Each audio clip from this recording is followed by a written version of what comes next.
All right, the hearing will come to order. We thank the witnesses for being here and those in attendance. Certainly, all of us are concerned and saddened by the tragedy which occurred near Reagan National Airport last night. And I ask that the committee observe a moment of silence before we begin the hearing.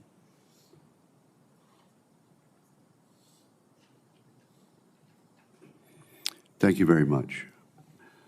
The Committee on Armed Services has convened this hearing to consider the pending nomination of Mr. Dan Driscoll to be the 26th Secretary of the Army. In support of Operation Iraqi Freedom, Mr. Driscoll served our country in Iraq, spending 4 years with the Army. So we thank him and the entire Driscoll family, his wife, Dr. Cassie Driscoll, and their 2 children, Daniel and Lila, who could not be with us today, for their willingness to serve this country again by accepting this new assignment. After his military service, Mr. Driscoll received his law degree from Yale and has worked in private equity and venture capital. All the while, he's retained many ties to his former service. The Army faces a complex array of challenges. Recruitment and retention improved last year, but the Army still has more than 10,000 fewer recruits than it did in 2023.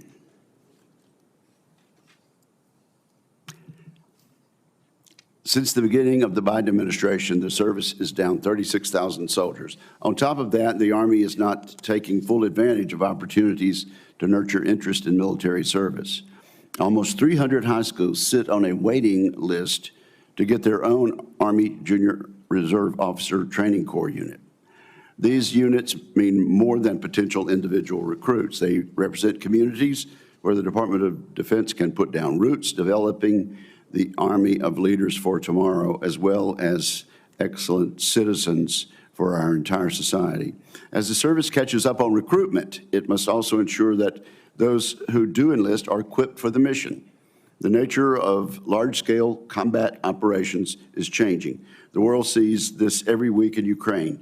To be ready for potential combat in the Western Pacific, the Army must expedite modernization efforts. On top of recruitment and modernization projects, the next Secretary of the Army must address the service member quality of life issues that afflict the largest service. In fiscal year 2025 budget, the Army increased funding for barracks maintenance problems, but the effects of decades of neglect cannot be fixed overnight. The Army has a facility backlog of more than $100 billion. I offered an amendment which passed the most recent NDAA, requiring all of the service to adopt minimum annual facility sustainment levels. My colleagues and I need to see evidence that this change has been embraced within the service. I believe Mr. Driscoll's record, his Army service, his legal background, and financial experience have prepared him to handle the myriad responsibilities of Army Secretary. If he's confirmed, Mr. Driscoll will face the challenges I've already outlined. He will be handed a budget that has not kept pace with inflation. He'll also take the helm of a time of increasing danger around the world. The Army is playing a largely quiet but crucial role in the Western Pacific. It is deepening partnerships with our allies and partners in Southeast Asia. Meanwhile, the service is helping us maintain deterrence against the Chinese Communist Party, and it ensures that our South Korean allies are postured to prevent North Korean aggression. Soldiers from across the United States remain stationed in Europe. Their presence helps deter Russia and helps assure our NATO allies. In the Middle East, the Army continues to play a lead role in combating Iranian aggression. Clearly, the Army's work has been instrumental in these theaters. It must choose to remain relevant in today's complex threat environment. The Army should accelerate its transformation efforts and focus on new portions of the defense industrial base. It should expand its work on small unmanned aerial systems, or UAS, and counter UAS. And I say that even as I recognize and appreciate the Chief of Staff of the Army's focus in this area. In the Western Pacific Theater, the Army's contribution to sensing and shooting remains in its infancy. The service has the chance to realize its key logistics role for the joint force in contested areas, but it can do so with significant investment and focus. So I look forward to this hearing on how Mr. Driscoll will work to change the culture around the issues I have listed, as well as other pressing matters. And I now recognize my friend, the ranking member of the committee, Senator Jack Reed, for any opening remarks he may offer. Thank you, Mr. Chairman. Thank you very much. Before I begin, I want to take a moment to express my profound sorrow for those involved in the crash at National Airport last evening. This is a tragedy beyond words, and my thoughts are with the families of those on board both aircraft as well as the entire Army community. And I'm grateful to the hundreds of brave first responders who worked throughout the night, and this committee will do everything we can to assist. And I thank the chairman for recognizing it with a moment of silence. Thank you, Mr. Chairman. Mr. Driscoll, welcome to this morning's hearing, and we were expecting to see Cassie and Daniel and Lila, but they're working or otherwise occupied, but give them our greeting, please. Let me take this opportunity to also thank you for your military service. Mr. Driscoll is a third-generation soldier. He follows his father, who served in the infantry during Vietnam, and his grandfather, who was a decoder during World War II. The committee is grateful to your family's military service and for your willingness to continue serving your country. Mr. Driscoll, if confirmed as the Secretary of the Army, you will oversee the manning, training, and equipping functions of the United States Army. This is no small task. The Army is in the midst of a generational modernization effort, currently overhauling many of its major weapon systems. Simultaneously, the Army is seeking to transform the structure and organization of its brigade combat teams, equipping them with cutting-edge technology in order to be more mobile and lethal. The service is experimenting with rapidly evolving technologies such as unmanned systems, drone defenses, and communications technologies, among others. However, the Army continues to face a multi-year trend of flat budgets, which has forced Army leaders to fund the highest priority programs by reducing procurement of modern capabilities. With a smaller and more continental-based force, maintaining readiness must be one of your top priorities. The Army has continuous deployment requirements around the globe to include supporting Ukraine against Russia's invasion, defending our interests and allies in the Middle East, and maintaining a forward presence in the Indo-Pacific. I am concerned that the administration's orders to significantly increase military support to domestic law enforcement, particularly on the southwest border, will harm the Army's readiness. This is a role for DHS, and I am a consistent supporter of a big increase in DHS budget in the appropriations process as part of a bipartisan border bill. That is the way to address the border. In my personal engagement with commanders at all levels, they have made clear that fully readying their formations requires extensive time, training, and opportunities to innovate, and border missions will not build these warfighting skills. Mr. Driscoll, I'd like to know how would you plan to ensure soldiers' time, training, and capabilities are not spent on the border, rather on readiness issues. Of course, the Army's success ultimately depends on its soldiers and civilians. Recently, the Army has been challenged to meet recruiting goals. The Army has worked hard to improve its recruiting activities and has enjoyed success with new programs like the Future Soldier Preparatory Course, but it should continue to improve efforts to reach all who are willing and qualified to serve.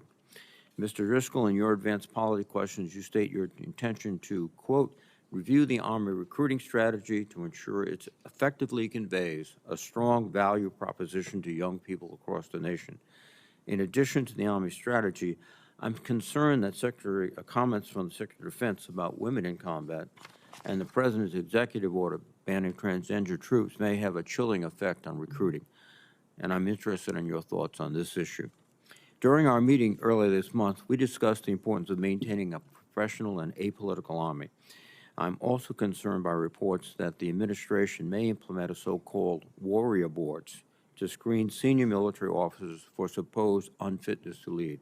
this raising the chilling possibility that the administration may fire officers who are deemed to have the wrong political views or who have served effectively in military assignments that are disagreeable to President Trump. In fact, we've already seen this happen with Admiral Linda Fagan, who was unceremoniously fired from her position as a commandant of the Coast Guard, and I'm troubled that this firing was not based on her performance. Furthermore, I'm alarmed that this week Secretary Hegseth stripped retired Army General Mark Milley, former chairman of the Joint Chiefs and former Chief of Staff of the Army, of the protective security detail that he had because of credible security threats from Iran, and revoked General Milley's security clearance. Secretary Hegseth has also directed the Defense Department's acting Inspector General, acting because the Inspector General was fired Monday, to look into the facts and circumstances surrounding General Milley's conduct so the Secretary may determine whether it's appropriate to reopen his military grade review determination.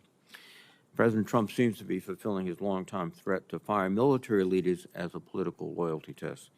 I would point out, however, that our service members swear an oath to the Constitution rather than a party or a leader.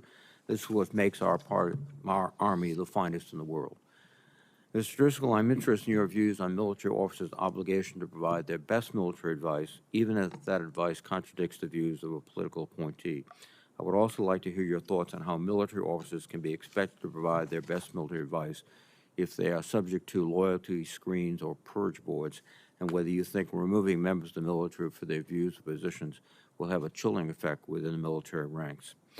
Mr. Driscoll, you face complex challenges and will require all of your skill. Thank you for your willingness to continue your service and lead the Army at this very critical time, and I look forward to your testimony. Thank you, Mr. Chairman. Thank you very much, Senator Reed. Before Mr. Driscoll makes his opening remarks, he will be introduced by two of our distinguished colleagues, first Senator Mullen and then Senator Blumenthal. Senator Mullen, you are recognized. Thank you, Mr. Chairman. And I will say, you guys are much more intimidating from this side. I don't think I've ever really been intimidated by you all until I'm looking at you now. So this is really scary.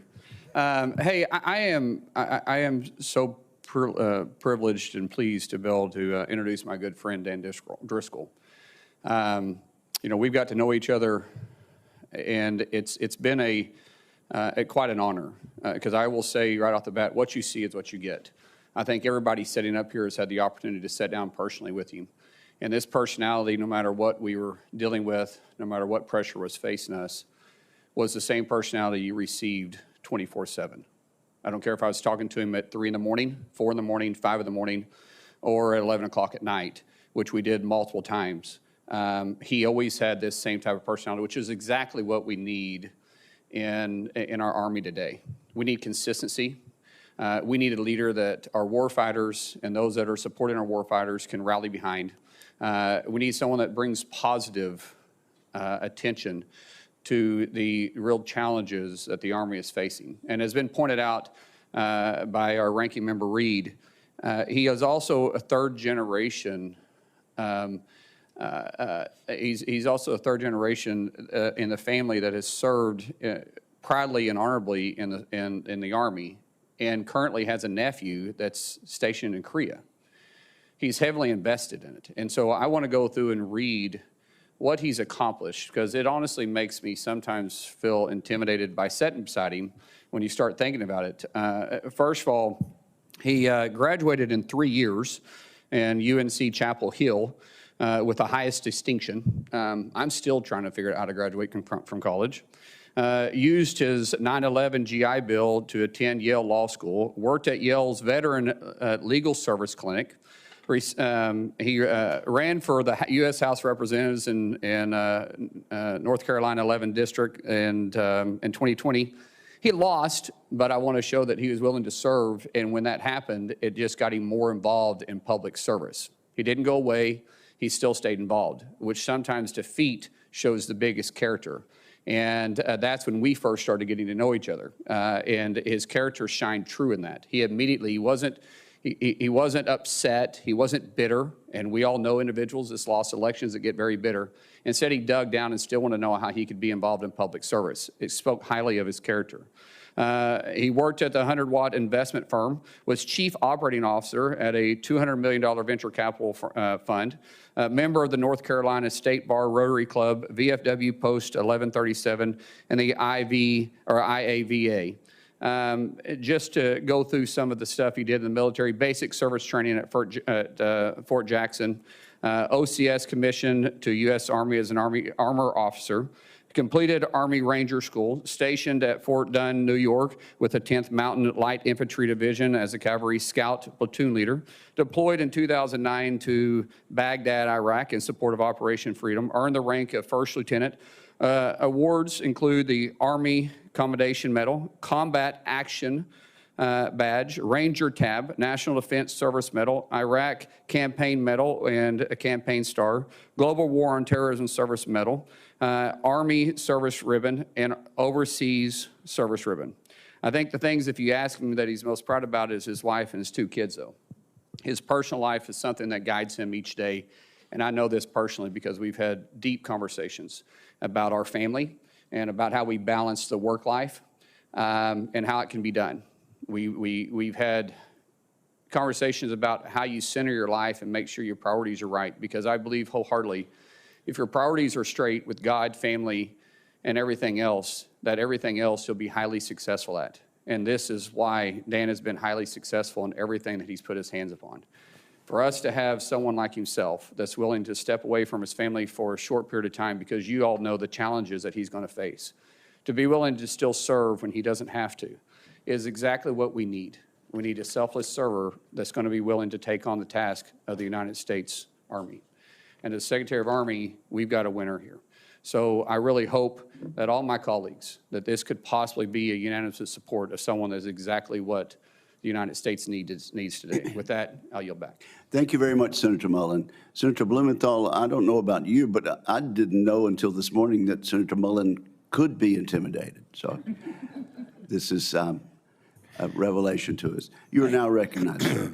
Thanks, Mr. Chairman. And I joined Senator Mullins in observing how impressive this panel looks from this vantage point. More impressive without us being up there, I may say.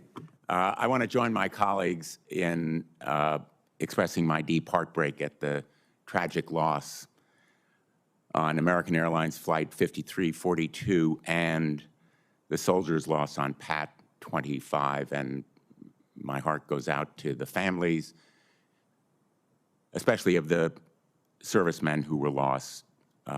My heart breaks for their loved ones. And I want to thank the first responders for swiftly delivering their critical assistance at the scene. And as we await further updates, I hope that we will all pledge to redouble our efforts to ensure that the federal agencies that make the nation's skies safe, the FAA, the NTSB, the DOT, and others, have the tools, the funding, the resources, support from the Congress to prevent future tragedies like this one. We all fly in and out of that airport, and I must say, I often look out the window, as perhaps you do, with planes taking off and landing and wondering how this dangerous dance is done safely day in and day out. But we have to invest in the technology as well as the people to make it safe. I have the great honor to introduce Dan Driscoll, and I want to thank his family, his wife Cassie, son Daniel, and daughter Lila. We all know that families serve along with public officials, especially in our military and Department of Defense. I join the chairman and the ranking member in observing that the Army stands at a pivotal juncture. Ongoing global conflicts and nascent threats demand that the Army remains the strongest, best fighting land force in the world, and that we assure that they never have a fair fight, that they always have superiority in every space and sphere. This nomination comes at a time when leadership and accountability in the Department of Defense require the highest standards of integrity, judgment, and capability. The next Secretary of the Army will be faced with training and equipping that land force in a way that reflects our nation's values and commitments. Now, this introduction is personal for me. As many of you know, Dan Driscoll was a classmate of the vice president at Yale Law School, also my alma mater. He came to know at Yale Law School Jake Sullivan, who has just finished serving as National Security Advisor for President Biden, and Matt Blumenthal, my son, who is a veteran, a United States Marine Corps veteran of Afghanistan. Once Dan's nomination became public, I quickly heard from both Jake and Matt. Both shared stories of their friendship with Dan and recounted his strong intellect, his powerful work ethic, and his willingness to find solutions to difficult problems based on the facts, whatever those solutions might be. As a lawyer, we follow the facts and the law, and that's what Dan Driscoll will do as Secretary of the Army.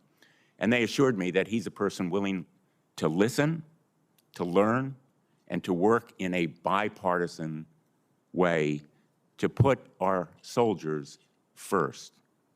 I'm confident that his prior service in the Army will serve him well, and he will remember that the Army's strength comes not just from its technological prowess, but from the Americans who proudly wear the uniform he once wore.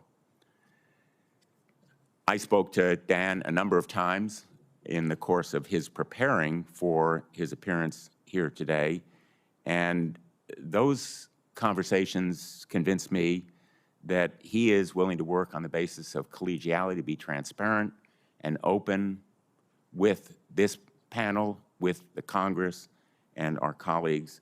And I welcome this opportunity to introduce him, perhaps as a sign of not just the collegiality, but the bipartisanship that has characterized this committee so clearly and consistently. So I'm proud to introduce him today, and I hope that my colleagues will ask him tough questions, because he's indicated to me that he is not only confident in his ability to serve, but also in his ability to learn and do it with an open mind and a willingness to listen to members of this committee when we have views that he has to hear. I thank you, Mr. Chairman, and I yield the floor. Thank you, Senator Blumenthal. And to both Senator Blumenthal and Senator Mullen, I don't want either of you to feel anxious. So if you'd like to return to your seats up here, you may do so. Mr. Driscoll, you are now recognized for your opening statement. We appreciate you being here.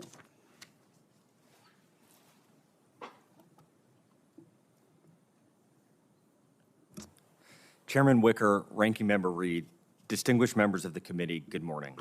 Thank you for the opportunity to appear before you today as the nominee to serve as the Secretary of the United States Army. It is an honor to be considered for this role. To Senator Mullen and Senator Blumenthal, I'm sincerely thankful for the introductions, and I'm deeply grateful for the trust and confidence placed in me by President Trump. Our thoughts and prayers go out to all involved in last night's tragedy, which occurred a few miles away from this hearing room. If confirmed, I commit to working with this committee to ensure that this never happens again. Returning to my prepared remarks, I'd like to begin by acknowledging my family who couldn't join me here today because of the rescheduled hearing, but I know are watching. To my wife, Cassie, who manages to keep us afloat despite being an accomplished surgeon, and children, Daniel and Lila, it is your unwavering support that has made my service possible, and I'll be forever grateful. I also want to thank the men and women of the United States Army, past and present, whose courage and dedication inspire all of us every day. My commitment to this role is rooted in my family's long lineage of military service. My grandfather served in the Army during World War II as a decoder. My father served as an infantryman in Vietnam. I served as a cavalry scout in Operation Iraqi Freedom. And as much as you can trust the plans of an 8-year-old, my son Daniel plans to join too. We are a family that is grateful to have had the privilege of wearing the uniform of the United States Army. We are a family that understands the gravity of leading soldiers in and out of combat. We are a family that has chosen for generations to serve alongside our brothers and sisters in arms. I joined the Army as a middle-class public school kid from the mountains of North Carolina. The values and experiences I gained through military service molded me into the man I am today, and they opened up ways for opportunities I scarcely could have imagined when I enlisted.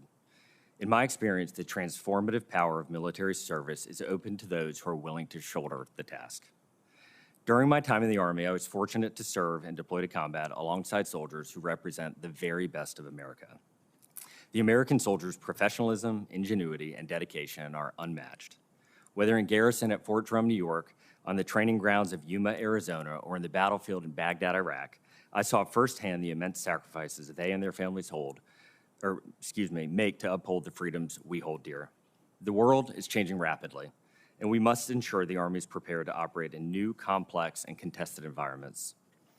From advancing our capabilities in multi-domain operations to cutting-edge technologies, my sacred duty to our Army is to ensure our soldiers have the world's finest training, equipment, and leadership to accomplish any mission and to be as lethal a force as it can be. If confirmed, I intend to be the Soldier's Secretary of the Army. This is why I believe President Trump has nominated me. America's soldiers and their families will be my mission. Lastly, I recognize the importance of working closely with Congress and in particular with this committee. Chairman Wicker, Ranking Member Reed, and members of the committee, it's the honor of my life to be given the opportunity to earn your trust and continue my service to our great nation. I look forward to responding to your questions and discussing how we can work together to support the soldiers, civilians, and families who make up the United States Army. Thank you. Thank you very much, Mr. Driscoll. And before I begin my questions, there are a few routine questions which we ask all civilian nominees that appear before this committee. So if you would answer these questions, have you adhered to applicable laws and regulations governing conflicts of interest? Yes. Have you assumed any duties or taken any actions that would appear to presume the outcome of the confirmation process? No. Exercising our legislative and oversight responsibilities makes it important that this committee, its subcommittees, and other appropriate committees of Congress receive testimony, briefings, reports, records, and other information from the executive branch on a timely basis. Do you agree, if confirmed, to appear and testify before this committee when requested? Yes. Do you agree to provide records, documents, and electronic communications in a timely manner when requested by this committee, its subcommittees, or other appropriate committees of Congress, and to consult with the requester regarding the basis for any good faith delay or denial in providing such records? Yes. Will you ensure that your staff complies with deadlines established by this committee for the production of reports, records, and other information, including timely responding to hearing questions for the record? Yes. Will you cooperate in providing witnesses and briefers in response to congressional requests? Yes. And will those witnesses and briefers be protected from reprisal for their testimony or briefings? Yes. Thank you very, very much. Let me begin then my line of questioning by getting back to something I mentioned in my opening statement, and that's junior ROTC. This committee is serious about building junior ROTC. It is a matter of scholarly study that junior ROTC, whether Army or the other branches, is a citizenship builder.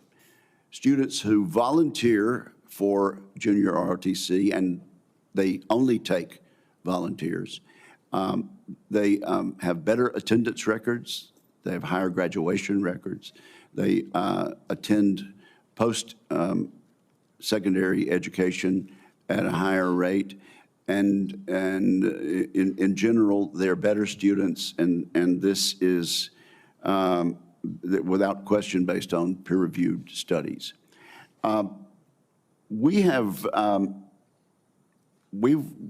increased the minimum number of junior ROTC units by 200 in our legislation, yet there are today only 15 more units across the DOD than there were 2 years ago. Now, as chairman of this committee, and I think I speak for the committee, we intend for the statute to be followed. And this is not a ceiling that we've created, it's a floor.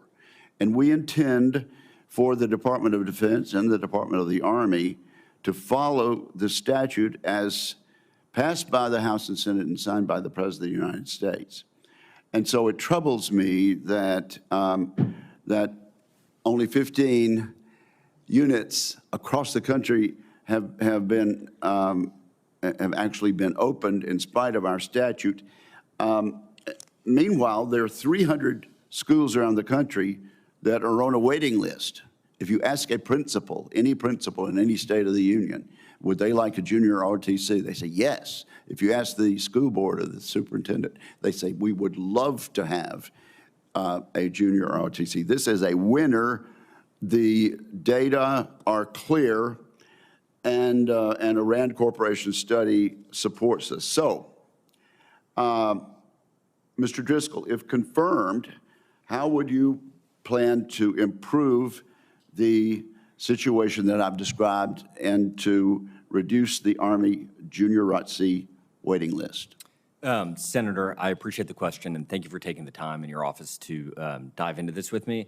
This is actually a personal issue. My nephew, who's now stationed at Korea, did JROTC in Lexington, Virginia.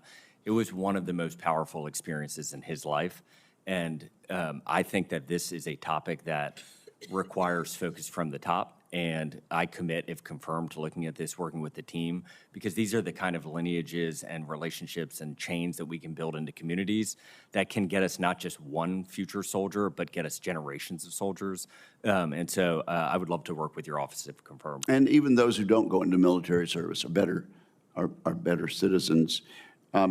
So I appreciate that. So how are we going to tackle the overall issue of Army recruiting?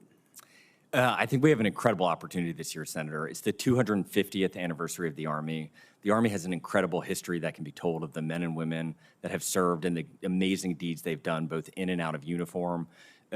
This year, we can take that momentum and build a backlog and a pipeline of soldiers that can hopefully fill up for the next couple of years. The Army has been actually taking some reasonably good steps, it seems, from the outside. The Future Soldier course out of Fort Jackson that has been helping with ASVAB prep and a lot of the physical fitness prep seems to be working. If confirmed, I would want to look and see if that can be scaled even further. There are a lot of technology tools that have been integrated into the recruiting process. Some of them have had great benefits. Some of them, like digitizing young people's medical records, have had unintended consequences, where now we're starting to find all sorts of things we wouldn't have been able to see before. I think we need to take a deep dive on what are those unintended consequences to some of the things we're doing, and try to create pathways and mechanisms for more waivers or whatever it is to continue to strengthen the Army's recruiting pipeline. I agree with that. Thank you very much. Senator Reed, you are recognized. Thank you very much, Mr. Chairman. And Mr. Driscoll, you bring integrity, intelligence, and the experience of a young officer leading soldiers, which is the greatest privilege an American can have. So thank you for that. In one of your advanced policy questions, you said that the current promotion system does not necessarily select senior officers for their institutional knowledge or strategic acumen, which are increasingly desirable. Could you elaborate on that? Senator, I think contrasting my experience in the military with my experience in the private sector does recruiting a little bit differently, where it's often the best woman or man for the job. Time in a specific role is less correlated with promotion, and there are all sorts of things that would be a larger mosaic of traits that you would look at. I think the Army could take a similar view of promotion and mechanize it. And so how would you describe the current sort of metric for promotion in the Army? My assumption is that it's principally based on performance and merit. Senator, my understanding is that is a component of it with a heavy weighting toward time in service or time in your role. Okay. Now, will you look at this promotion system with the idea of making appropriate changes? Yes, Senator. In the acquisition process, we have, as you suggest in your question, your answers, barriers to doing business from your perspective. And yeah, particularly those in the 1980s that were designed to ensure fair competition. Could you generally describe these barriers and what you think you can do to eliminate them?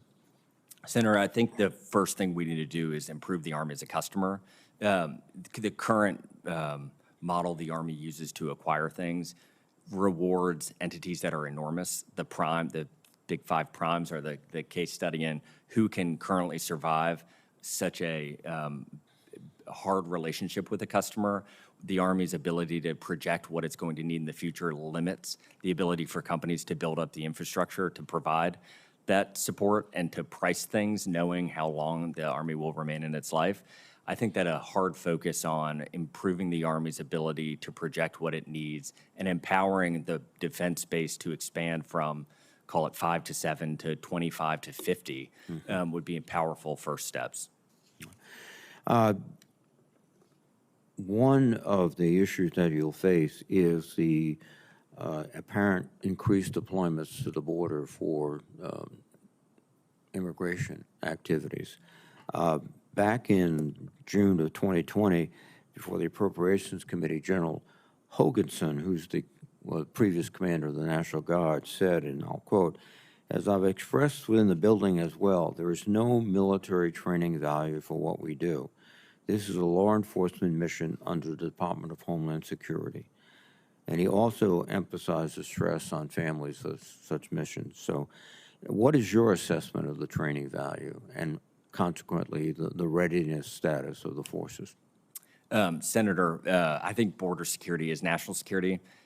We have had soldiers at the border for a number of years. I think the Army stands ready to execute on any mission from the President of the United States and Secretary of Defense up to and including helping to secure our border. But is there a cost in terms of readiness?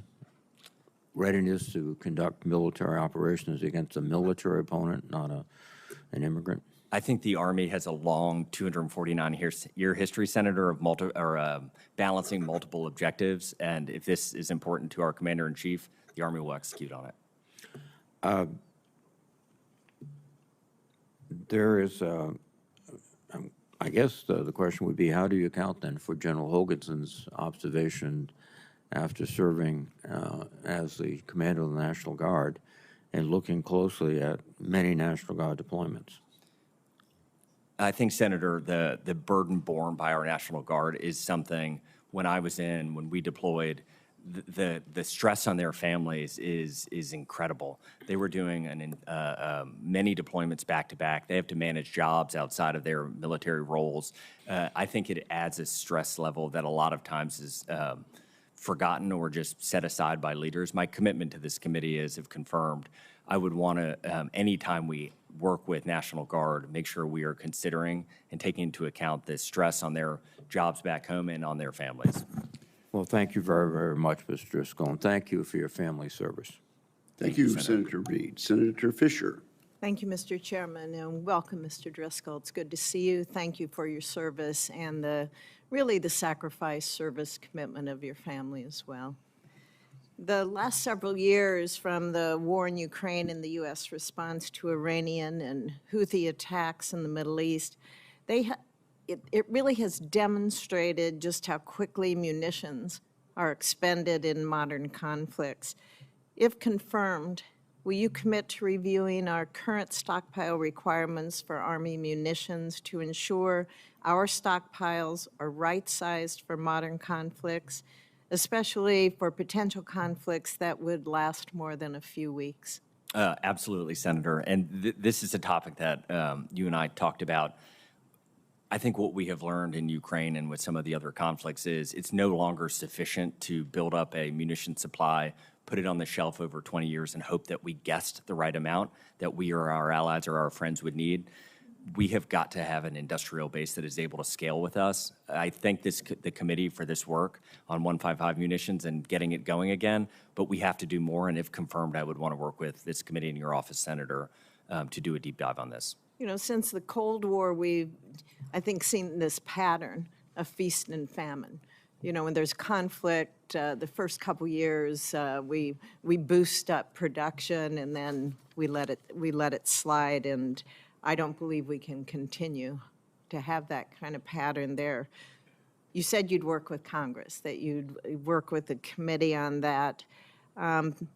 Just what do you think, off the top of your head, since we had the discussion, what do you believe is a path forward that you would suggest to this committee? And do we have the necessary resources available to be able to accomplish that currently, do you think?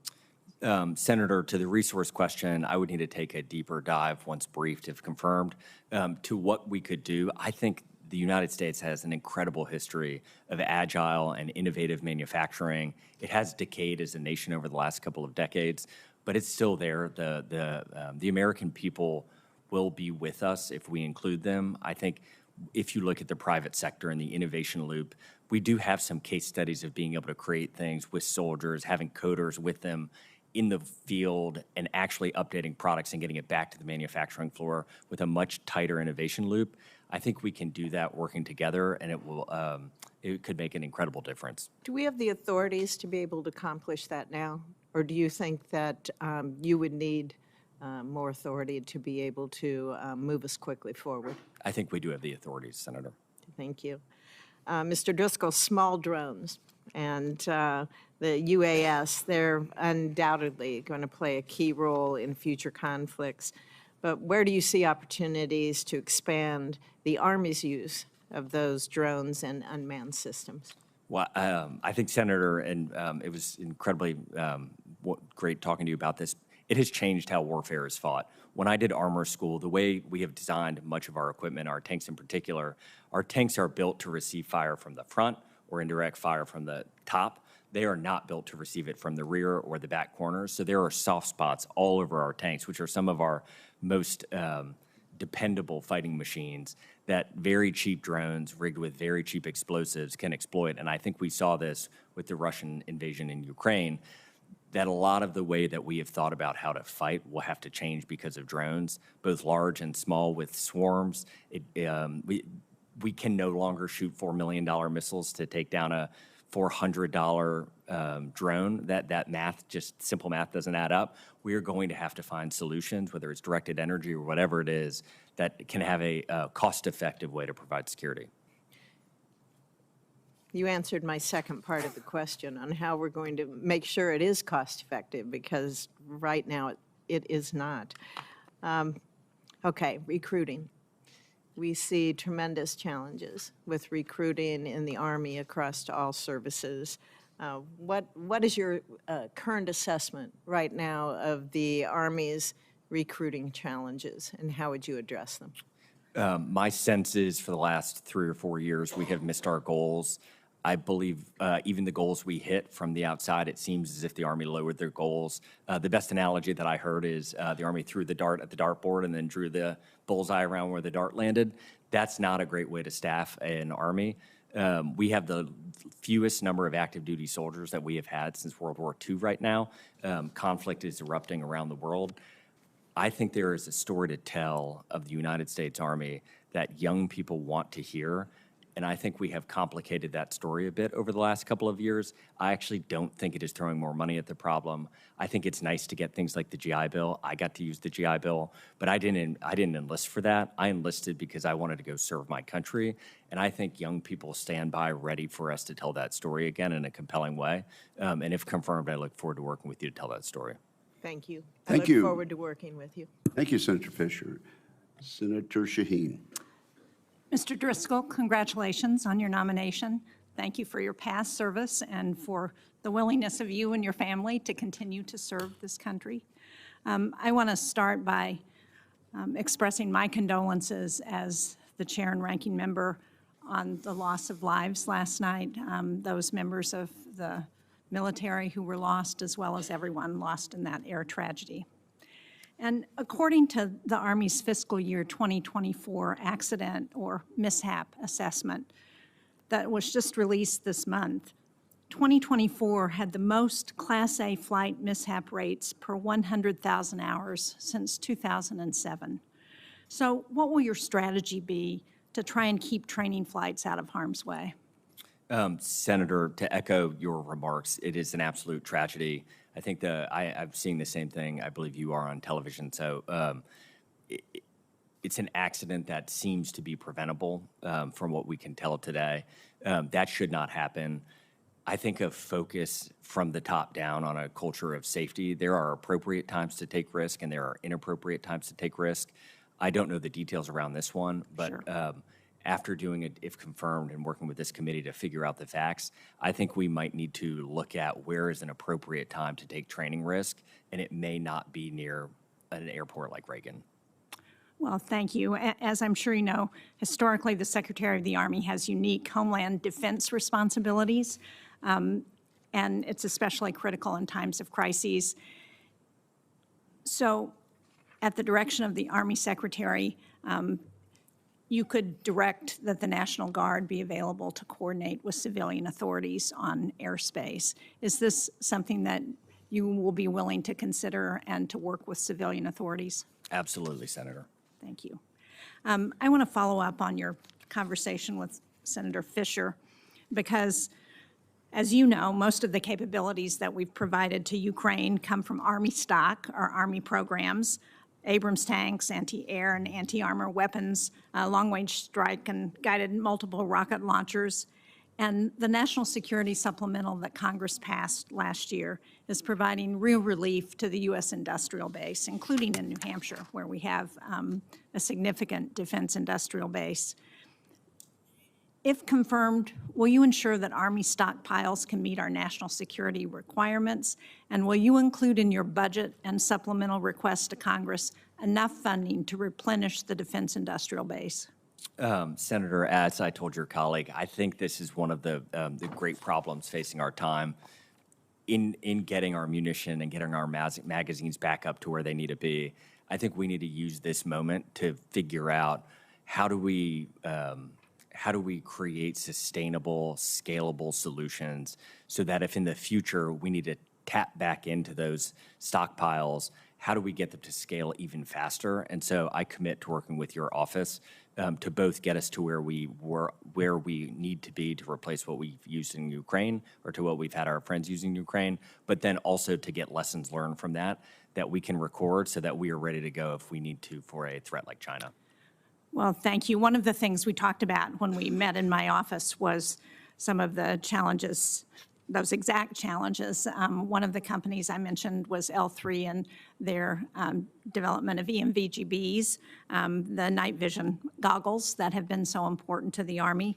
You talked about improving the Army's ability to project what it needs over the long term. One of the challenges that we've had with the EMVGBs is that the Army budget requests have been up and down over the years. They've not been consistent despite positive feedback from our warfighters. So how will you commit to dealing with that kind of budget inconsistency, and how will you address it? What kinds of things, strategies are you thinking to address it?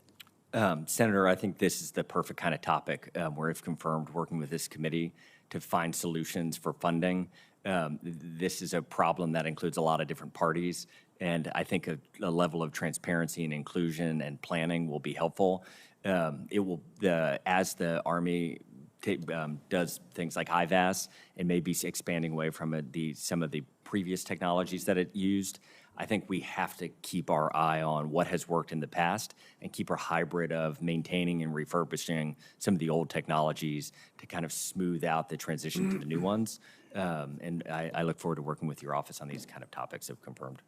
Well, thank you very much. As you point out, we're not going to be able to replenish the stockpiles that we're losing if we don't have a strategy for how to deal with this long term and ensure that our companies that are so critical to that replenishment are engaged in that conversation. So thank you.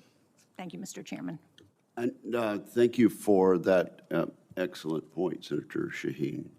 Senator Sullivan. Thank you, Mr. Chairman. Mr. Driscoll, congratulations. Appreciated our meeting. I look forward to supporting you. In spite of your Yale Law degree, which I think generally is disqualifying, but I'll overlook that this time. 10 years ago, I was in this position. I was a brand new U.S. Senator, been here for a month. And the Obama administration announced as part of its gutting of our U.S. military, they were going to cut 40,000 active duty Army troops,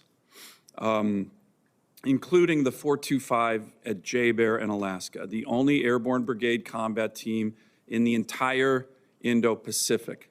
Strategic national security suicide, in my view. And I was a brand new senator.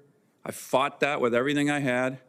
I put a hold on the Chief of Staff of the Army's confirmation. I put a hold on the Secretary of the Army's confirmation for several weeks until we got the Army to see the light, okay? Obama ended up cutting 35,000 troops, and he kept the 425 in Alaska, 5,000 airborne Army troopers, which became the cornerstone of the 11th Airborne Division as we built up the Army in Alaska. Are you aware that the Army now has 2 active duty airborne divisions?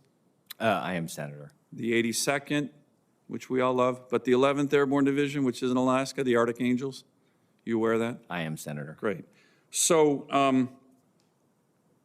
imagine my surprise. There's been some articles, recent articles in the paper saying certain leaders in policy roles in the Trump Pentagon have had past ideas in the debate about shifting resources to the Indo-Pacific, which I support, but past ideas on how we can do that. One was an idea from a report from 2021 that would deactivate 4 Stryker Brigade combat teams, 6 Infantry Brigade combat teams, 2 National Guard Aviation Brigades. More than 10% of the Army's active duty combat power. If this idea ever saw its head in the Pentagon from a non-Senate confirmed DAS, I need your commitment to me and this committee right now that you would kill it. Senator, I commit, if confirmed, to fight as hard as I can for the Army. As I said to your colleague, the Army is at its lowest staffing since World War II. Right, and do you think cutting 12 brigade combat teams worth of combat power is a good idea? Without knowing the specific, Senator, Well, I mean, no. come on, just No. real. I need your answer to say no. Do you think No. cutting 12 brigade combat, this is Obama 2.0, right? Do you think cutting 12 brigade combat teams from the Army would implement President Trump and Secretary Hegseth's policies of peace through strength? No. No, it wouldn't.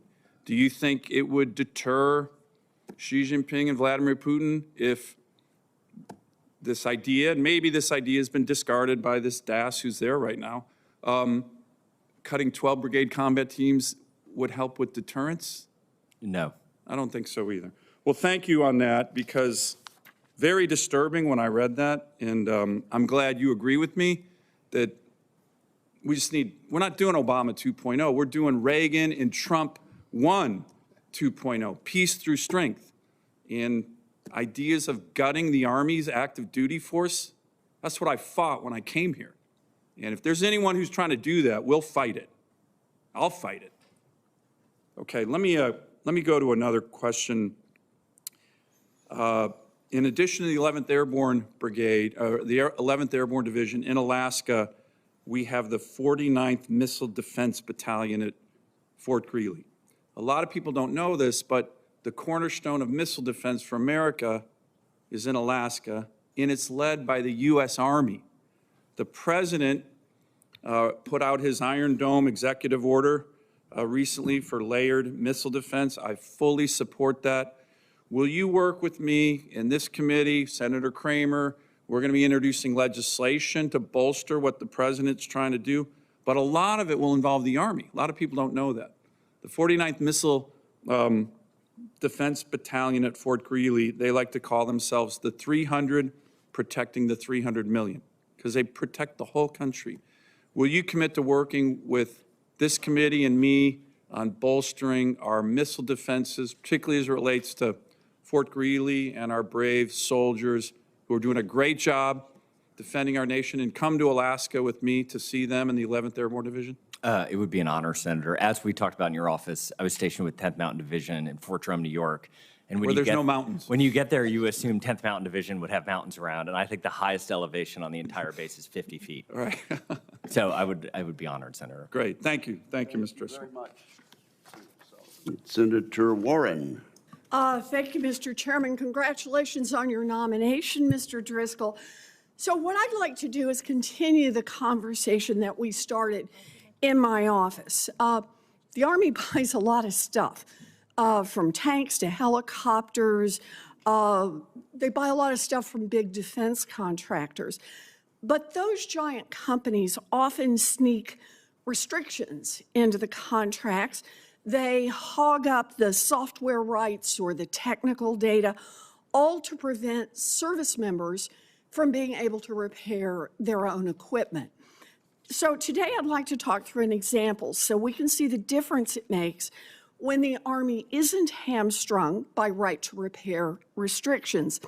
Last year, the Army needed a new cover for a safety clip, but the contractor told the Army they couldn't have it for months, and these safety clips would cost $20 a pop.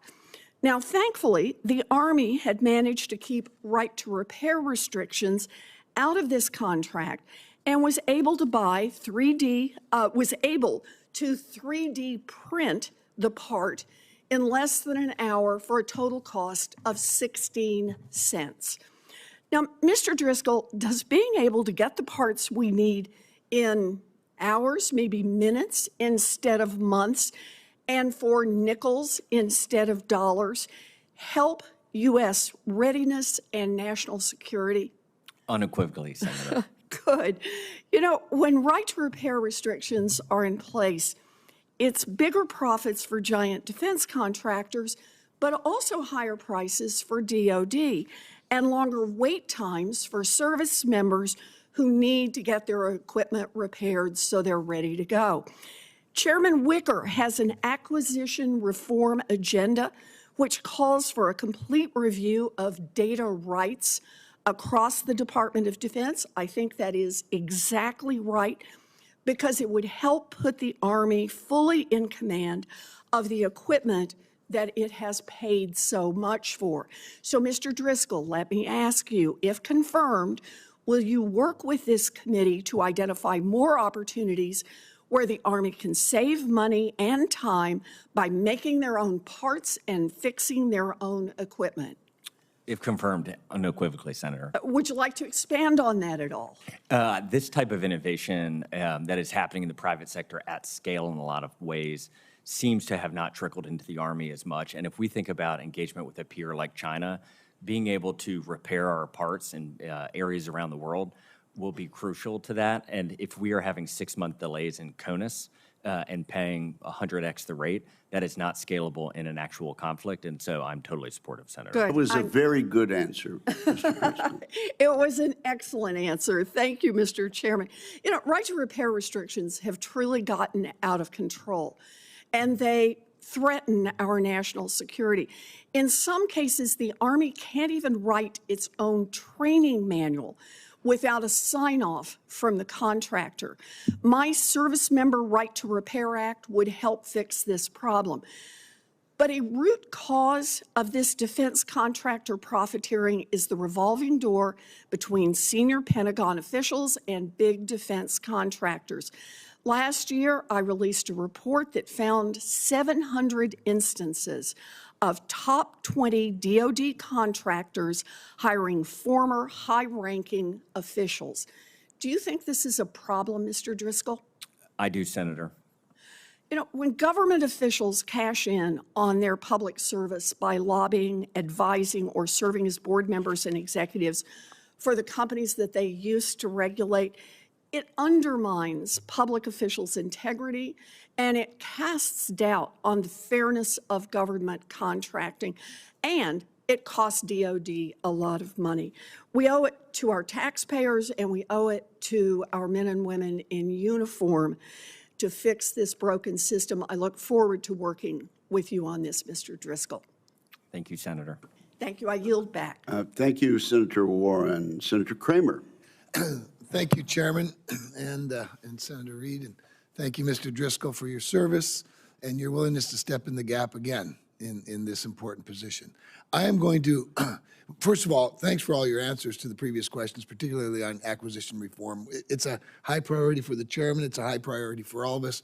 And quite honestly, I worry less about witnesses' answers to questions and promises that come from people at the Pentagon than I do the culture. To me, that's the big thing, that all the policies in the world. In fact, I appreciated you answering earlier to the question that I think it was Senator Fisher asked when you said you have some of the authorities already that you need. We just have to go faster, and the Army does it quite well, by the way. But just know that I'm on the encouragement side. Go faster, as I've said from this roster many times to witnesses. If people go faster and innovate more and encourage innovation, particularly from smaller companies, I promise not to be the person that sits up here and says, I gotcha when something bad happens. But I promise you I'll be your worst nightmare if you fail to go fast because you're worried about your backside and some DOD lawyer or leader that doesn't have the guts to do what needs to be done to keep up with the pace of China. Having said all that, great answers. So I'm going to go a whole different direction and talk to you about the the U.S. Army Corps of Engineers. A number of us, including the chairman, Senator Sullivan, and I, at least the three of us, and maybe a couple of others up here, are also on the Environment and Public Works Committee. So we have jurisdiction over the Corps of Engineers in two committees. In the last Congress, in the Water Resources Development Act, WRDA, that was signed into law December of 2022, I authored some bipartisan language with Senator Merkley requiring the Army Corps to establish the Western Water Cooperative Committee. Now, the Corps hates advisory committees, but this is a committee of Western states, at the encouragement of Western states. Every governor from Washington State to California to the Dakotas and in between supported it. And every attorney general, in other words, a pretty diverse group of leaders in this country supported this Western Water Cooperative Committee. And it was to be implemented no later than 90 days after enactment. So here we are more than 2 years later, after it's been authorized and fully funded, it still has not been stood up. Now, that's not your fault, but Senator Merkley and I sent the Corps a letter in October of last year asking for an update.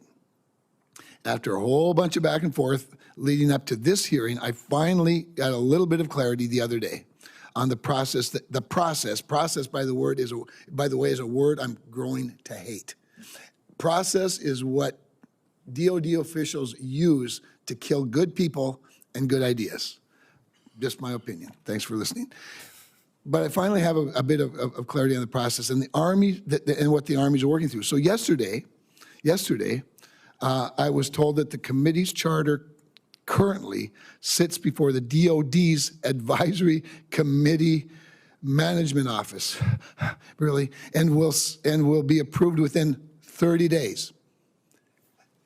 It's a law. It's been approved by the only people that matter, the people in Congress and the President of the United States.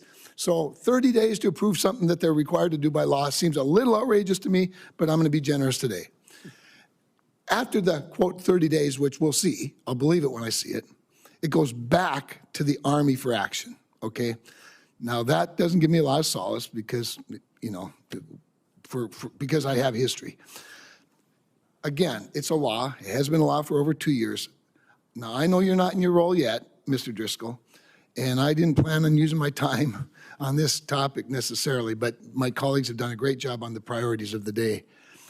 Can I get your commitment that it doesn't have to take 30 days to get something going that's been the law for over 2 years, that DOD officials who don't like this idea have just tried to kill by stalling? Can you have your commitment to get to it and get it done in quick order? Unequivocally, Senator. And just to highlight, I hope it's illustrative, and I would hold myself accountable to this next statement. having two of your colleagues here from each side. I intend to, if confirmed, work with this committee and follow the law. And so I would absolutely commit to looking into that. Thank you. I yield. Senator Kramer, thank you for your question, which is well taken and applies to the issue that I rose about the increased floor of junior ROTC units, for which there are 300 applications and only 15 have been created in response to a statute passed by the Congress and signed by the President of the United States. Senator Kane, you are next. Thank you, Mr. Chair. Thank you, Mr. Driscoll. Congratulations on your nomination. Thanks to all my colleagues who offered thoughts about the crash, the three soldiers from Belvoir. We don't have their identities yet, but that is something I know the Army family feels and this region feels. All my colleagues do, actually, because all my colleagues have staffers who, work in this area, and we're all kind of awaiting with dread the manifest and the passenger list of those who died. Here's a topic that this committee has really grappled with, and I will say that none of us are happy with it in a bipartisan basis, and that is the efforts of our DOD to figure out strategies to counter UAS incursions into our bases.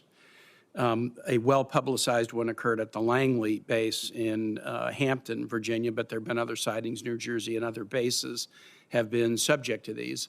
Langley is an example. The incursions occurred over a period of 17 days in December of 2023, and we're 14 months later, and we still have not been given good answers about what in fact happened. And I think we're really frustrated by this, because if it was just a one-day thing, well, maybe you couldn't track it, couldn't figure it out. But if it happened for 17 days and we still don't have answers, that's problematic. And the reason I raise this with you, Mr. Driscoll, is that the Army has been tasked with being the DOD's executive agent on this topic.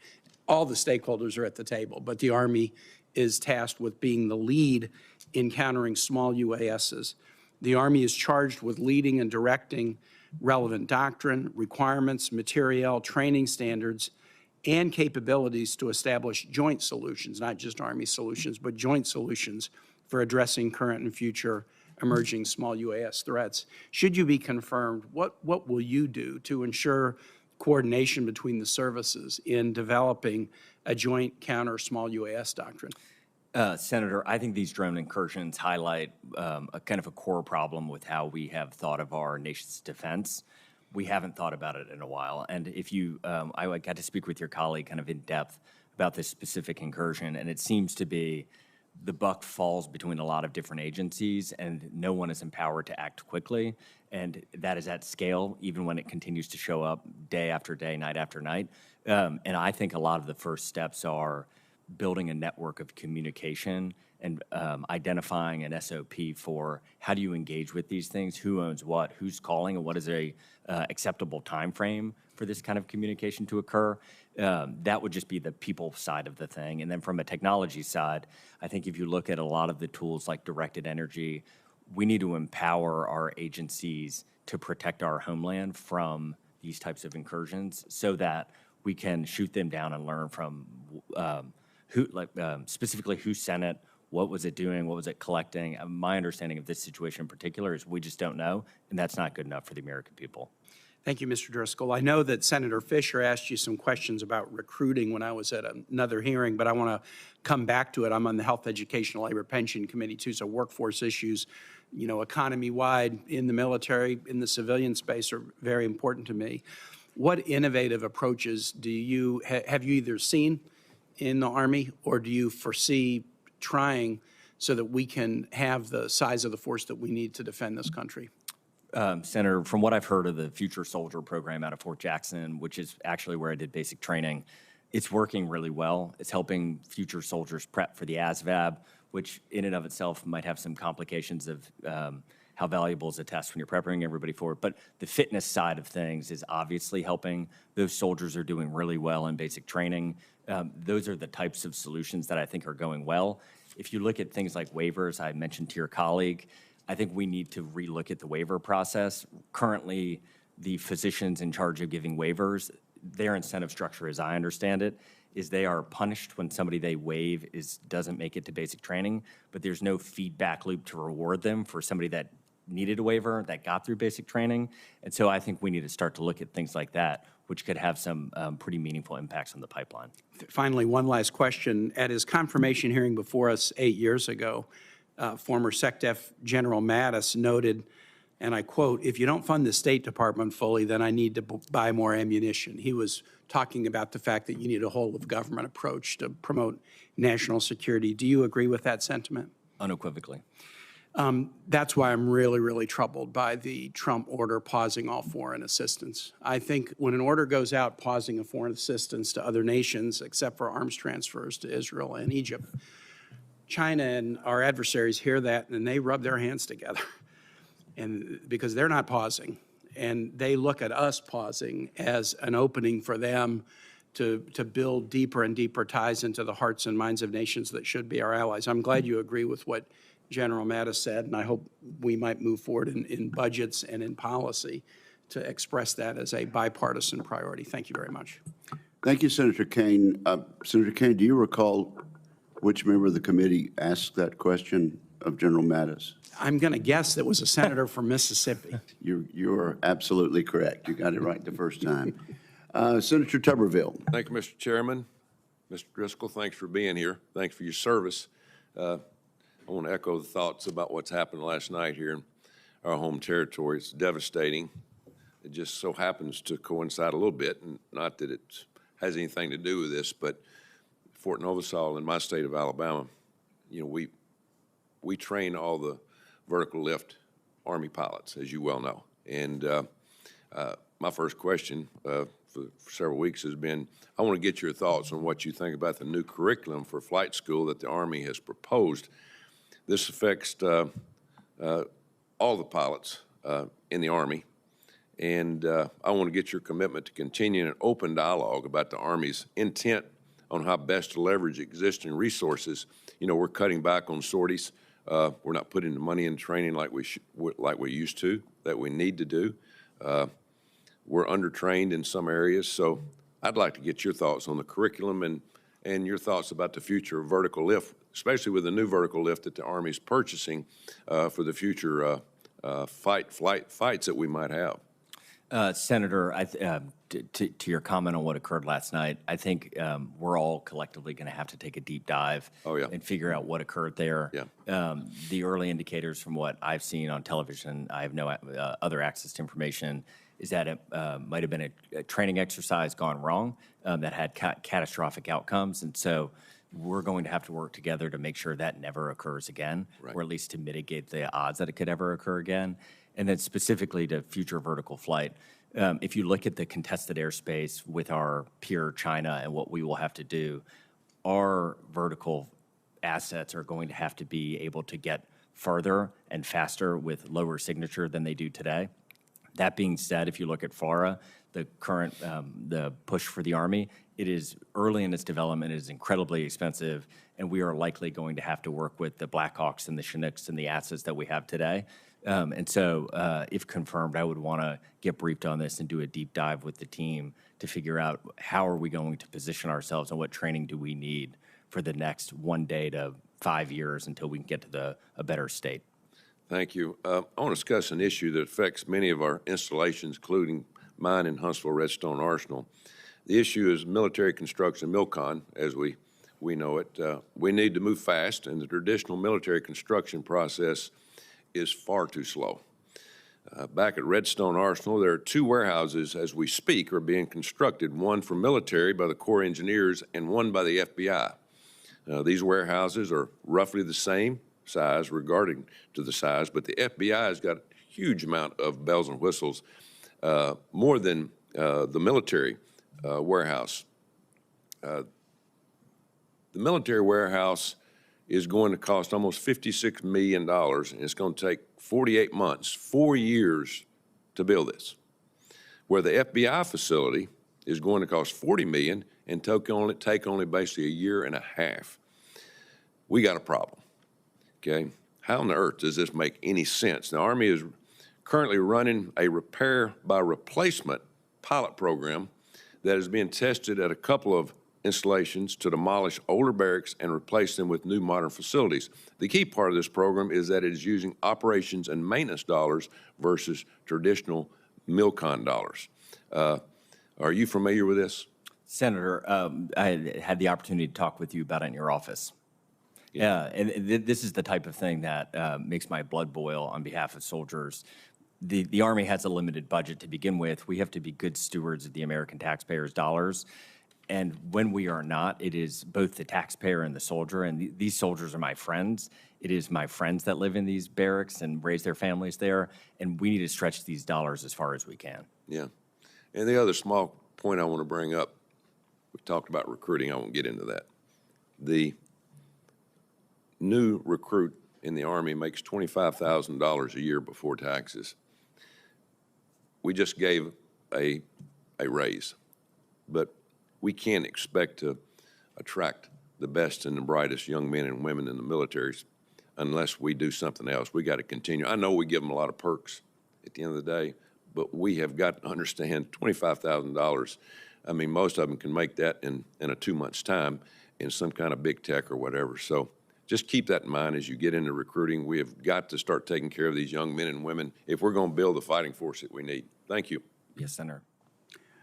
Thank you, Senator Tuberville. Senator Slotkin. Sorry, apologies. I'm not used to going anything but last, Chairman, so shocked me. Thank you for being here. Congratulations on your nomination, as I said when we met. I was glad to hear so many people talking about the collision that happened last night. You will have an important role in that investigation if confirmed. It does sound like it's a training mission, but it's just important that we lead a thorough process. People across the country are mourning, watching that, and everyone on this panel here flies in and out of there. I mean, it's hard not to think about it. So thank you for your attention to that. You know, I think the thing we talked about in my office is I am a Democrat who won on the same ballot as Donald Trump. I absolutely understand that Donald Trump has the right to nominate his own people, put forward his own policies. I've seen that now in many transitions, Democrat and Republican. But the thing that I keep coming back to is the core constitutional responsibility. You will swear an oath to the Constitution, not to any one president. Many of us have worked alongside or in the military for a long time and care deeply about it remaining apolitical. We're seeing now active duty military, Army, being sent to the border, being sent on missions right now to support DHS.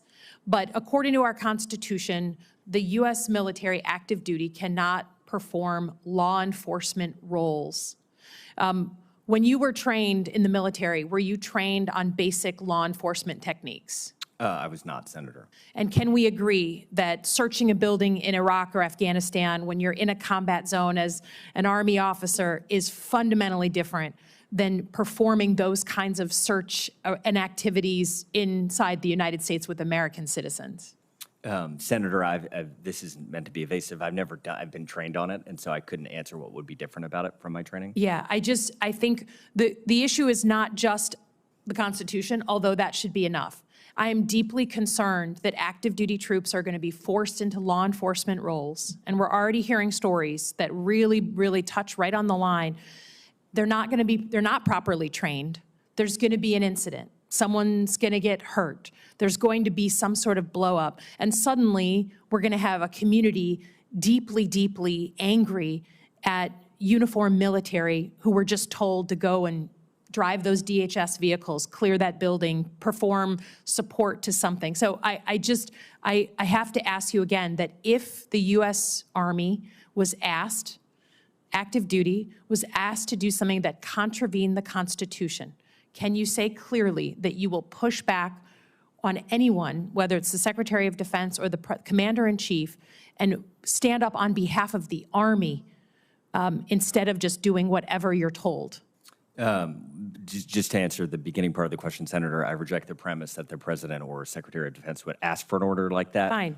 but I will always follow the law. Okay. I mean, your predecessor, Secretary of the Army, Secretary Esper, had this exact thing that he wrote about in his book, 82nd Airborne Army, was asked to come in and clean up peaceful protests in Washington, D.C. So I reject your rejection that this is theoretical, that this is hypothetical. It's not. And a nominee and confirmed secretary under Trump. I know they've removed his portrait, but I just have to say this is not a hypothetical. So we're counting on you to protect the integrity of a non-political military that is not trained in law enforcement roles. Next, do you support revoking the pension that comes with anyone who is honorably discharged from the Army? It's hard to deal in a hypothetical, Senator. It's not hypothetical. There's now focus on Mark Milley, the former chairman of the Joint Chiefs. And I know there's lots of controversy around Mark Milley, but you can't debate that he served many more years than anyone on this panel. Can you tell me that you support the seemingly political reprisal of removing someone's pension when they've already been honorably discharged? Senator, without knowing the specific details, I do support the president's right to execute lawful Because you orders. see the pattern this starts. So then another administration comes in and suddenly people who supported Donald Trump are having their pensions removed. You can see how this politicizes the institution that should be apolitical. And for the January 6 guys and all these folks, there wasn't a question about their pensions, and I have deep concerns about it. I know my time is up, and I yield back. Thank you very much. Senator Ernst, you're next. Yes, thank you, Mr. Chairman, and I will also add my condolences to the families who lost loved ones near DCA last night. Good morning, Mr. Driscoll, and thank you for your testimony today and for being with us. And I appreciate the time you took to meet with me in my office and just dive into everything Army. Very important to me, obviously, my time in service, my family's time in service, and your time in service. So thank you. Once confirmed, you will be facing a challenging path ahead. And you've already talked a little bit about recruiting. I'll add some thoughts to that. We also have to build upon the current modernization efforts. And of course, we have very complex geopolitical landscapes out there. So I'm going to start with recruitment, and I just want to give you some of my thoughts on this. Recruiting remains a really critical issue for the armed forces. So Army is on track to meet its recruiting goals for the second consecutive year. That's an encouraging sign. We have to maintain the momentum. But a key concern that's been brought to my attention is ensuring our recruiters have meaningful access to schools, to be able to get into high schools and talk to young men and women. I plan to introduce my SERVE Act to enhance military recruiters' access to schools and mandate regular visits to improve information sharing with the students and their administrators. And I would love to work with you on this particular issue once confirmed. And additionally, the military has faced challenges reaching potential recruits via social media. And we have seen a recent flurry of activities when it comes to Meta and regarding reports that U.S. Army posts were being shadow banned or removed for alleged violations.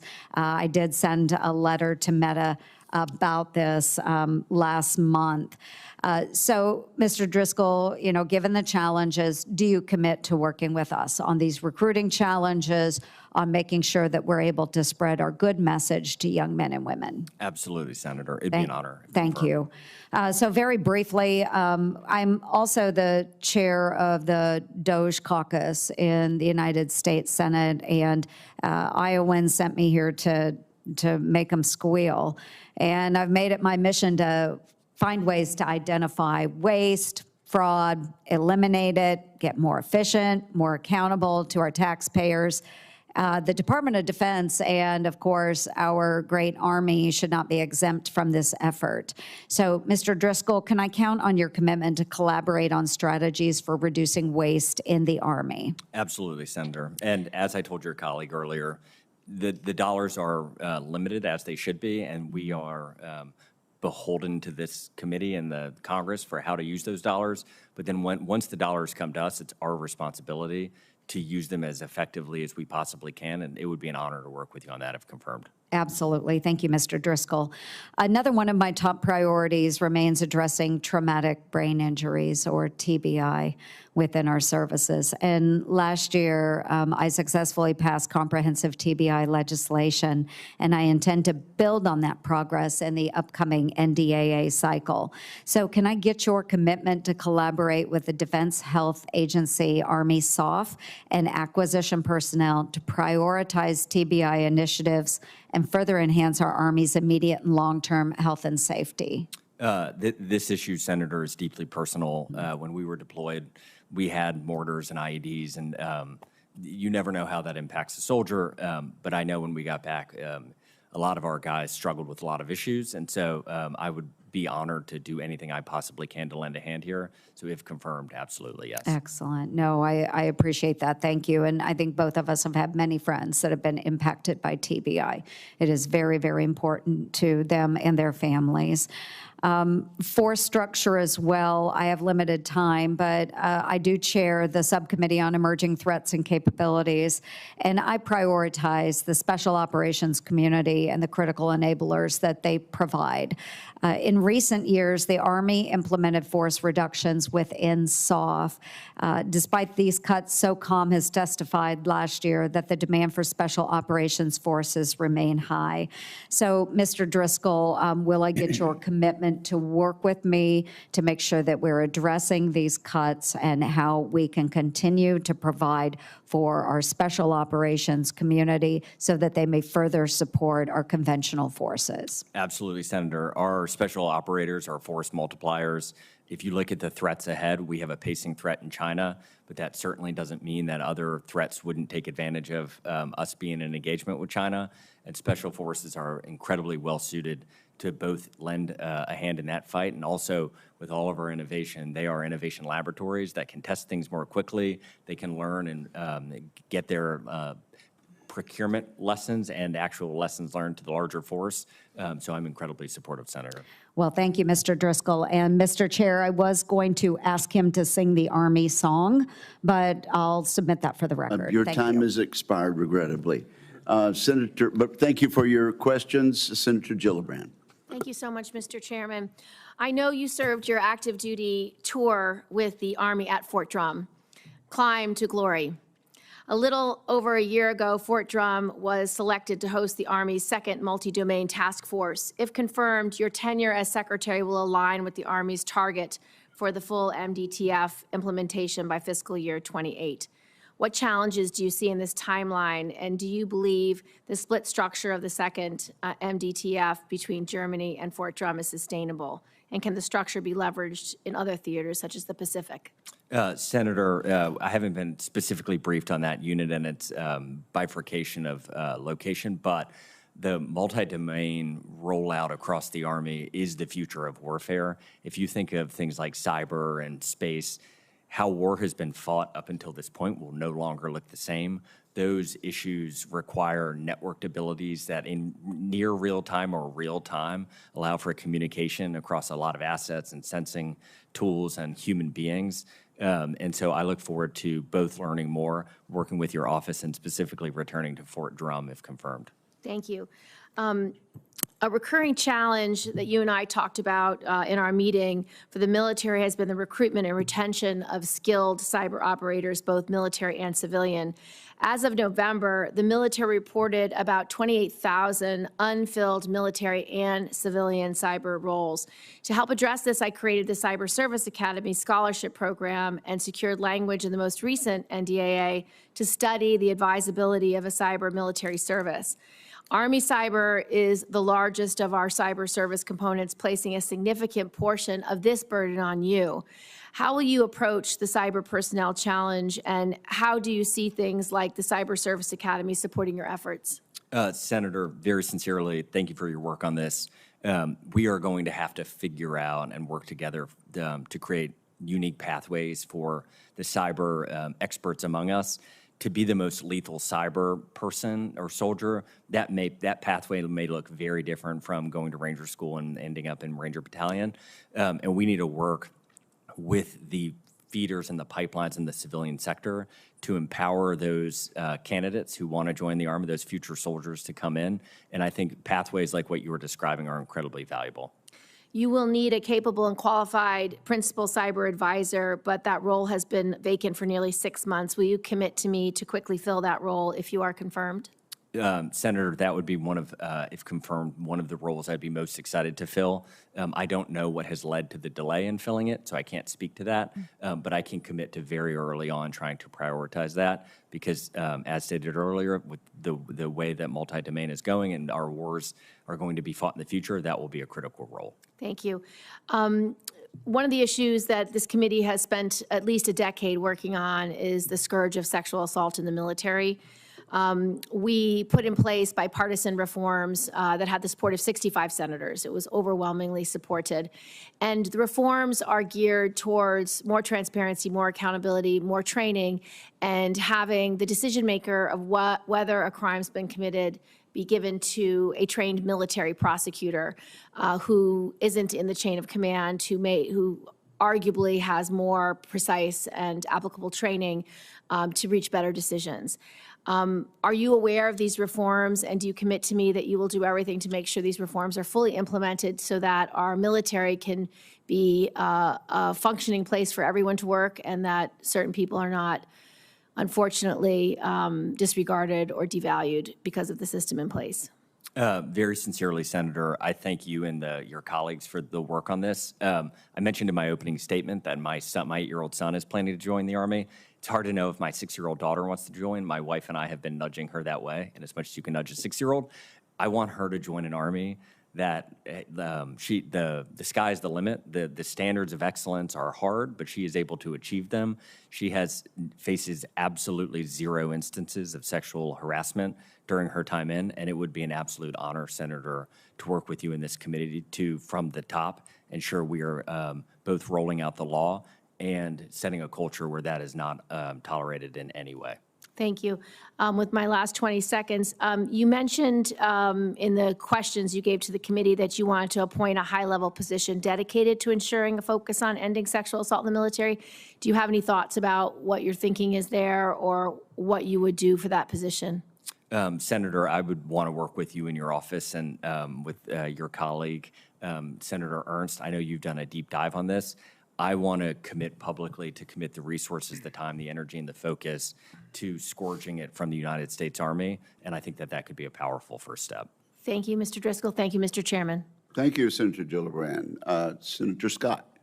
Morning, Mr. Driscoll. Congratulations on your nomination, and thanks for your willingness to do this.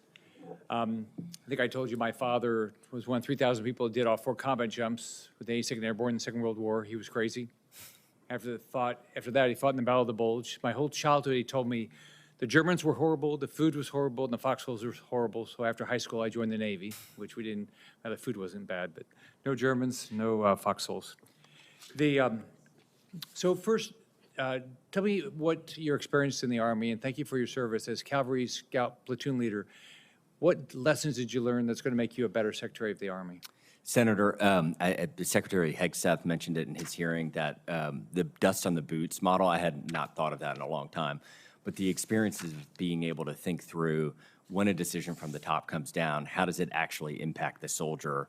I can think back to our COP outside Baghdad, Iraq, that had 40 of us, and we had these amazing vehicles, which I think probably this committee had a lot of help in getting these MRAPs out. When our soldiers first deployed, the bottom of these Humvees was thin, and it basically perfectly absorbed a blast. And so these MRAPs were created, which saved a lot of lives. But one of the problems with the MRAPs is they were very heavy, very tall, and very prone to roll over. And so I can remember for the entire 9 or 10 months we were at the COP, every couple of weeks you'd send a soldier out there, they would start up the MRAP, turn it on, and run the engine for a couple of minutes, and then turn it back off, and then the process would repeat itself. And it wasn't for any sort of malintention, and the actions by those creating it were for good purposes, but just fundamentally the MRAP didn't work in a lot of areas in Iraq because it's muddy, dusty roads that just can't support a lot of weight. And so I think those types of experiences of saying, this may be the right answer some of the time, but what is it actually going to look like for the actual soldier on the ground where we need this? I think that will be a very impactful, or I hope, if confirmed, that will be a very impactful vision. So I became governor of Florida in January 2011. I had no earthly idea that the Army Corps of Engineers was going to control every bit of development in my state. You know, you couldn't do anything at our ports. You couldn't do anything in our rivers. There's so much the Army Corps of Engineers controlled. And my experience is it's just an absolute black hole. They're wonderful people, but you could never get an answer. Never get an answer about their timeline, never get an answer about why they make the decisions. It was just an absolute black hole. And it's been consistent for my 8 years as governor and my 6 years up here. So I don't know if you've spent any time with the Army Corps of Engineers, wonderful people, but for anybody that wants to get anything accomplished in their state, it's just a pain in the royal butt. Have you thought about what you would do to change that? Senator, one of the amazing parts of the Army is that it does touch so many different parts of both our countrymen's lives and the lives of those abroad. When I talked to your colleague, Senator Warren, one of the things we had talked about is it possible to do something like an NPS score, which is a Net Promoter Score that's pretty common in business. If you went to a Chick-fil-A, you might get a questionnaire afterwards, 0 to 10, how likely would you be to refer this to a friend? And if we could start to do those in our communities where our bases are either abroad or in our communities locally, I think what we would start to find is there are some low-hanging areas that when our soldiers are touching those in our civilian population, there are probably ways that we can just be more responsive. And so I would love, if confirmed, to work with this committee to try to figure out what low-hanging fruit exists to make the Army a better co-inhabitant of the world and our country. In your private life, have you had to recruit employees, have you recruit people to work with you, try to find how to work with people? I have, Senator. So why do you think the Army has such a horrible experience trying to recruit people? I think that from my experience as a third-generation soldier, what my grandfather would say he joined for, and we all joined during times of war.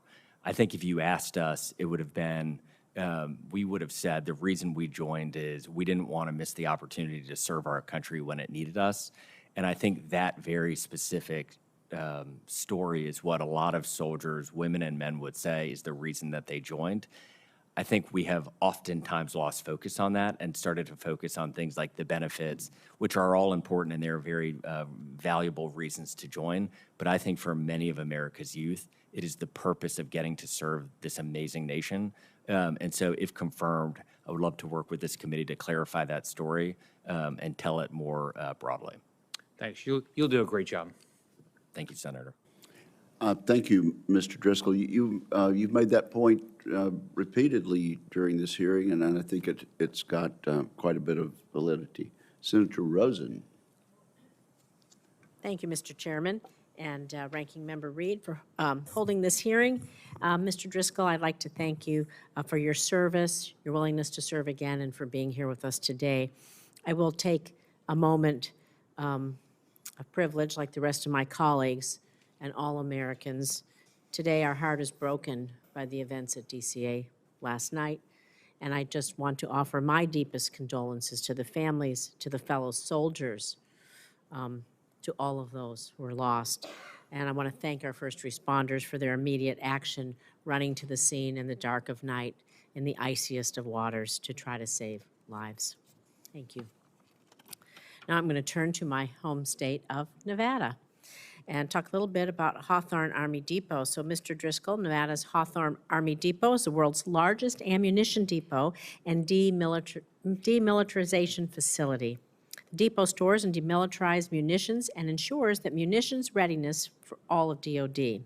Despite its size and crucial role that Hawthorne plays, again, the only one in the country, it is in need of continued infrastructure upgrades. Investing more in our munitions depots has only become more important in light of our need to ramp up munitions productions, both to arm Ukraine against Russian aggression and backfill our own stockpiles, for just a few examples. So in recent years, Army's posture hearings, the Secretary and Chief of Staff of the Army made commitments to me to consider new investments in Hawthorne, and I'm happy that the Army is doing so. So, Mr. Driscoll, if confirmed, can I have your commitment to include Hawthorne in Army's future years defense planning or unfunded priority list so that Congress can fund these crucial and critical investments to ensure our munitions readiness? Senator, our munitions readiness, as I was referencing to your colleagues, is absolutely one of the primary challenges facing us as a nation. As we face the threat of a peer like China, I absolutely commit to, if confirmed, taking a deep dive and look at this topic. I invite you to come to Hawthorne and see what they're doing there. How's that? It would be an honor, ma'am. Thank you. I want to move now to women in combat, because prior to women being able to serve in combat arms, cultural support teams, largely from the Army Reserve, embedded with Special Operations Forces in Iraq and Afghanistan to engage with female populations. They fill critical gaps, significantly expanding operation and intelligence collection capabilities. However, in so many cases, their military records do not reflect that they served in combat, despite accompanying SOF on raids and sustaining injuries, some even dying. This is because their reserve units, who oversaw them administratively, were not there to document their service in combat. So in some instances, these women have no record of ever having left the base, despite having done so as a job requirement.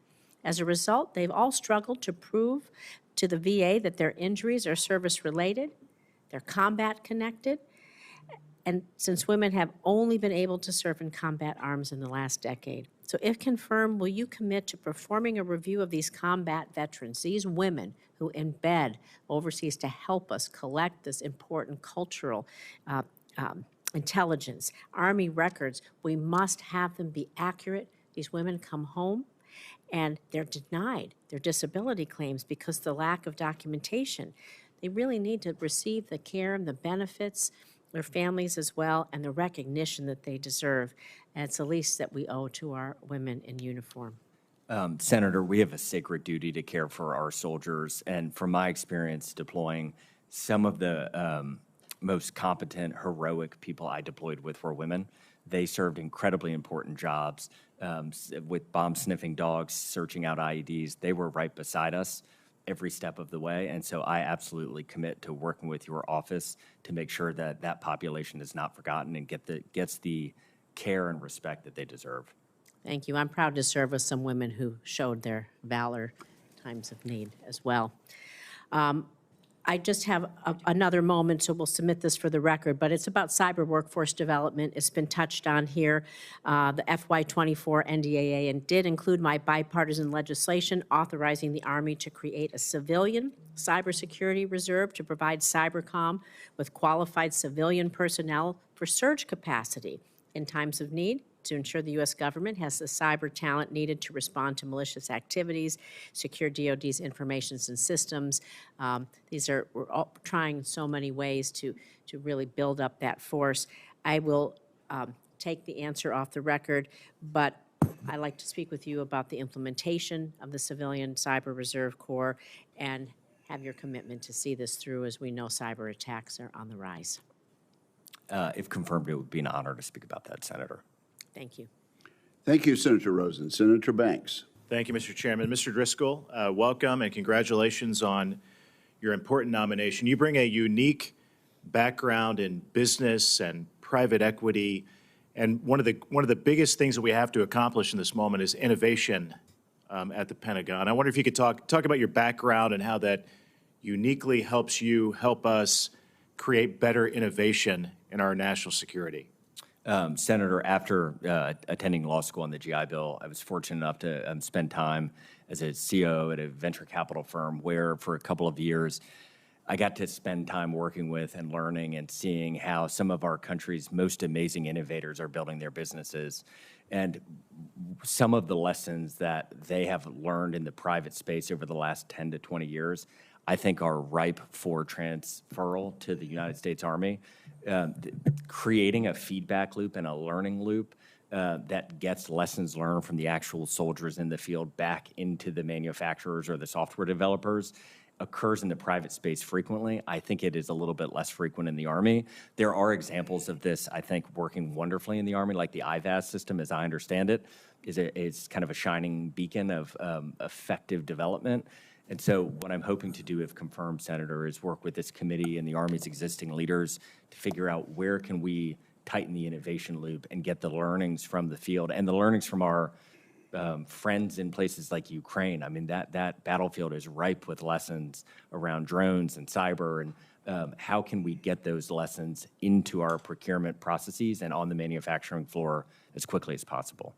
Part of working in venture capital and when it comes to innovation is thinking outside of the box. And we have a major crisis in the military right now, especially with the United States Army, with a historic recruitment crisis. I know you've already covered this, but give us more specific ideas that we can use new technologies and innovation to recruit the best and brightest of the next generation to serve our country. I think if you look, Senator, there are a lot of tools used by some of our larger corporations in the country to recruit at scale, but give a very individualized and personalized experience.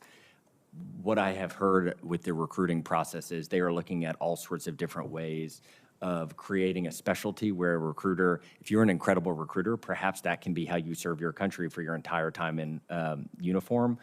Things like that mimic the expertise that can be developed in the private sector, applying those best lessons and processes to the Army, I think will continue to unlock what has seemed to be, no doubt, a lot because of the work of this committee, a forward momentum in recruiting in the Army right now. Secretary Hegseth has talked at length about restoring the meritocracy to our military. And I happen to believe that the recruitment crisis facing the military today has a lot to do with taking merit out of the military. Young men and women say, why would I join the military if it's no longer the great meritocracy that it used to be? So I think restoring that would be important to the Army. And on that note, last year the Army argued that affirmative action at our service academies was, quote, critical to mission success and national security. And when I asked the Secretary of the Army, Wormuth, last year in the House Armed Services Committee, where I previously served, whether the Supreme Court harmed national security when it banned affirmative action at schools with ROTC programs, she admitted she was, quote, a little puzzled why affirmative action at West Point wasn't also banned.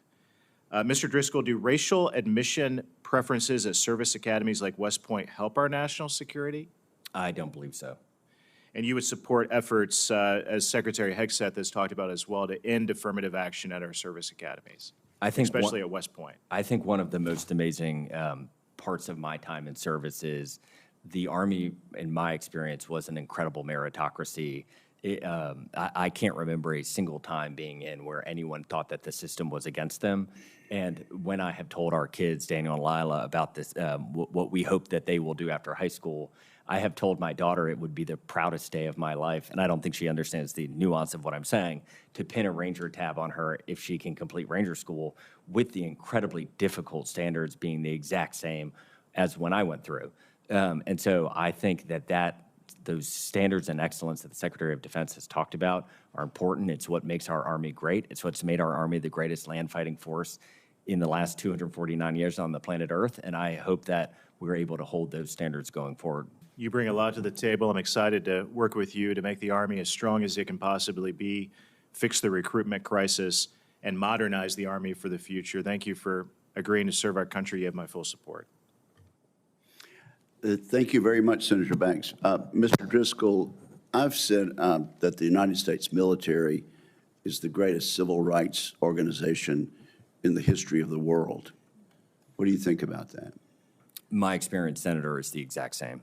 Yes, having served in the Air Force, that's been my experience. And so I do appreciate that. Senator Peters.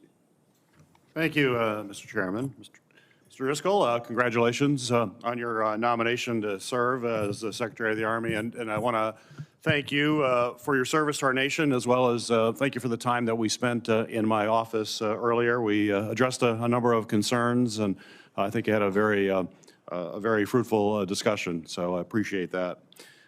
As you know, senior officials and combatant commands have testified before this committee on the severe threat that's posed by PRC-sponsored cyber actors The threat is evidenced by the Salt Typhoon, the recent infiltration of U.S. telecommunication companies that left civilians, service members, and installations vulnerable to these attacks. The attack is part of a broader pattern of PRC cyber aggression targeting U.S. infrastructure across the country. The U.S. Army plays a critical role in deterring these threats through defensive cyber operations, through intelligence, integration with U.S. Cyber Command as well to protect us. So my question for you, sir, is do you agree with the Army's current cyber strategy? Senator, I think the cyber threat to this country, I was actually beside one of our elected officials when we found out our phones were hacked, and I was reflecting with them that all that we do to protect our information and keep it classified, if things like our Verizon cell phone network are going to be compromised, we have to think through a lot of the ways that we've designed our information protection systems. Cyber, with the changes occurring with quantum computing, the changes with generative AI, these are fundamentally going to alter how soldiers fight wars, how information is exchanged on the battlefield, how we prepare, and then the kind of gray zone activities that our peers like China are able to do through cyber are scary. I have not received a formal brief, but my understanding is that the Army actually is taking steps in the right direction. I look forward to learning more and working with your office, as I know this is close to your heart, to make the Army as effective as it can, both on offense and defense and cyber. So it's just specifically about the strategy, because certainly we're in total agreement with the statement that you made. But as far as the strategy that the Army is using now, I mean, what's your assessment, and would you change anything to support operations with what you know of the strategy now? My understanding now, Senator, is that our offensive capabilities are perhaps not where they should be, and I think our adversaries are being much more aggressive with us than we are with them, and I would want to take a deep look at that. The intelligence systems play a pivotal role in informing commanders' decisions, and the adoption of AI is changing that dramatically. Question to you is about the AI implementation strategy that the Army currently has. Do you have any changes, or do you believe the Army is adequately evaluating this threat and adapting accordingly? Senator, my understanding of how AI implementation is occurring is that it is siloed right now. I think that this is the type of work that should occur across the different services. Our lessons learned for the Army will apply to the Air Force and apply to the Navy. And so I think we need to be focusing on this AI threat, because the speed and the pace of the growth here is unbelievable. I don't know if you read the article about the Chinese startup that basically was able to, I think it was between $4 and $10 million, right. one 10,000th of the cost, or 1/1000th of the cost of what some of our American companies were able to develop. 6-month trailing. It is not going to be the pacing and the timeline on this is not going to allow us to be slow, and so we're going to need to be at the front curve of it. So that leaves the question that how do we stay at that front curve? Because you're right, things are changing dramatically. Traditionally, the Army or any of the services, innovation has not moved as quickly as it has in the civilian side, and the civilian side, innovation is only accelerating, including our adversaries, as you mentioned. So how would you engage with small businesses and other innovators to shake up the procurement process and make sure we're on the forefront of AI development, for example? I'm optimistic, Senator. I think from what I've seen since being the president's nominee, we have had a lot of interest from Silicon Valley and other places in the country for innovators at small companies, medium companies, and some of the big ones that want to get in the game on behalf of our country. I think having very deliberate conversations with them about how do we get into their R&D pipeline, how do we partner with them early on, so as they're training these models, the Army, as I understand it today, is getting access to these models once they go public. China and our other threats are also getting access to those models. There's no reason that, from my understanding, we couldn't be getting access earlier. And so instead of having a 6-month lead, perhaps there are ways we could have a 9 or 12-month lead on these things. And so I think those conversations could be important, and I would look forward to working with your office to have them. Great, thank you. Thank you, Mr. Chairman. Thank you, Senator Peters. Senator Duckworth. Thank you, Mr. Chairman. I, like everyone else, am praying for all the family members and thinking about the crew of the Black Hawk and all the people that we lost last night. I would like to caution that before we start calling it a training accident, that we have better idea of what exactly happened, because a training accident has very specific definitions. So please be careful about that. It tends to then start to blame the pilots, and frankly, our military pilots are some of the best trained in the world. Earlier this week, the Trump administration imposed a funding freeze on all federal grants and loans. Even though the OMB memo was rescinded yesterday, the freeze has not been rescinded. Mr. Driscoll, what is your position on the legality of that funding freeze? Senator, before answering your question, I very sincerely, last night I was sitting watching what occurred on TV with a friend from 10th Mountain who was the down chopper, one of the platoons that had to deal with that in Afghanistan, and watching the struggle and heartbreak as he had to relive those moments. We actually reflected in the moment. I want to take a quick moment to say very sincerely, thank you for your service. I know it's an immense sacrifice, soldier to soldier. I'm sorry for what you've had to go through. To your question, the legality of the, would you mind repeating it?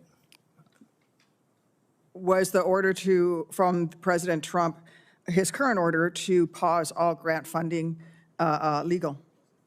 Senator, I haven't been able to take a good, deep enough look to know whether it was legal or not, but I would not believe that the president would issue an illegal order. You don't believe that the President of the United States can issue an illegal order? I don't believe President Trump would do that, Senator. So, okay, that leads me to my next question. If President Trump directed you to do something illegal, would you refuse to obey? I reject the premise of the question, Senator, that he would, but I would not, I would only follow lawful orders. And constitutional ones? And constitutional ones. Okay. If confirmed, will you commit to dispersing all obligated grant funding from the Department of the Army on time and without delay? I would follow all lawful requirements of my job if confirmed, Senator. Okay. I'd like to follow up on our meeting last week. To be candid, you performed very poorly in your conversation with me. I asked you, for example, how many personnel are in a division, and you told me 3,500. You just recently, when I came in, were answering my colleague from Alaska's questions about brigade combat teams. How many personnel are in an average brigade combat team? Senator, I imagine the purpose of this question is to get to my qualifications as a leader. No, I want you to answer the question. Senator. What is the, do you not know? If you don't know, that's okay. Senator, I assume. Answer my question. How many personnel are in because you performed very well today, and I've been impressed because it looks like you actually did some homework, but you spoke with conviction about the number of brigade combat teams that the Army needs to be effective. Can you tell me how many soldiers are in a brigade combat team? 35, on average. 3,500. Great, thank you. See, that would have been so much easier, but I know you're filibustering, I get it. What's FM 3-0? Senator, I believe all of these questions are going to be What is intended. FM 3-0? I actually was reading it last night, Senator. It's the Army's Excellent. training manual. Operations. Operations manual. Fantastic. I'm glad you're doing your homework. See, this is working because you're doing your homework, which you did not do because you couldn't name a country in Africa where we have troops when I asked you. Senator, What is your views on force posture generally, and the components and elements of force posture, as well as your understanding of the Army's current force posture? Senator, I believe that the President of the United States chose me specifically because of my experience set that your colleagues You're not have answering. referenced. Does that mean that you do not have an opinion on the Army's current force posture? It's my job.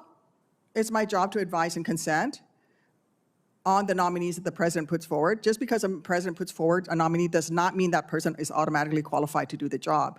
My question to you is, sir, as someone who will become Secretary of Army if confirmed, what is your current opinion of the Army's force posture, and can you describe the elements of that force posture?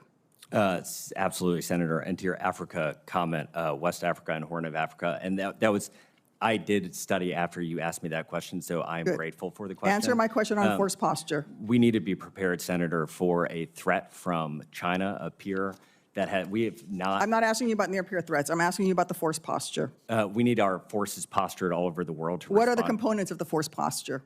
Senator, I believe that the The question... answer is military disposition, strength, and condition and readiness of the military. It's in FM 3-0 operations, which you were last night. You were reading last night. Can you outline for me the key capabilities of the Army is supposed to provide the combatant command? Senator, you can ask that question for the record. Your time has expired. Thank you, Mr. Chairman. Rescued by the chairman. Senator Budd. Thank you, Mr. Chairman. Chairman, I'm sorry. Mr. Chairman, can I add FM 3-0, the Army's operations manual for the record, include in the record? Well, without objection, but let me ask you this. How many pages does that consist of? It's quite a few pages, actually, but it's a basic reading for anybody who's gone through the officer's basic course, which I believe you have completed. Have you not, Mr. Driscoll? Senator, it's 350 pages approximately. There you go. So you really do want us to go to the expense of reprinting something that's widely available? Could we just refer to it? That is acceptable to me, Mr. Chairman. All right, thank you very much. Yeah. Senator Budd. Thank you again, Mr. Chairman. And again, welcome, Mr. Driscoll. It's good to see you. You know, as a fellow North Carolinian, I know, and as you, someone who served in the Army, I know our hearts are broken with the recent flight with the air crew, the Black Hawk. Having a family of Army aviation and Army aviators, my hearts are especially broken. You know, I want to congratulate you as a friend. It's been good to know you for several years. And this is a great role that you've been nominated to. And I'm proud to see someone born and raised in North Carolina, particularly Western North Carolina, to serve in this role. So many from the Army were serving there in days following recent Hurricane Helene. Mr. Driscoll, in your advanced policy questions, you identify recruiting as one of the most significant challenges facing the Army. So if confirmed, how would you recommend the Army fix this recruiting challenge? Senator, I had mentioned to your colleagues a couple of things that the Army has done really well, as it seems from the outside. Right. The Future Soldier Training course at Fort Jackson, where I did basic training, that prepares soldiers to take their ASVAB test and get more prepared fitness from their fitness, get more fit before they go to basic training, has seemed to pay dividends. That type of thing, that type of innovation, I think could be spread farther around the country to continue to increase the pipeline of the population that is qualified. But more specifically, I think telling the story of the United States Army with its 250th anniversary coming up this summer is an incredible time through our JRTCs, through our communities across the country, to build up the pipeline of freshmen, sophomores, juniors, and seniors in high school who can join. This is the year to tell the story of the women and the men in uniform who have done amazing things on behalf of our country and who I think would say, like me, had their lives changed by this experience. So, Senator, I look forward to working with you and this committee have confirmed to make this year the Army's best recruiting year in history. I look forward to that as well. Thank you. As you know, Special Operations Forces, and I think you spoke about this with some of my colleagues prior to me, but they're essential in responding to irregular warfare. North Carolina is home, and for the purpose of this morning, maybe we'll call it Fort Bragg.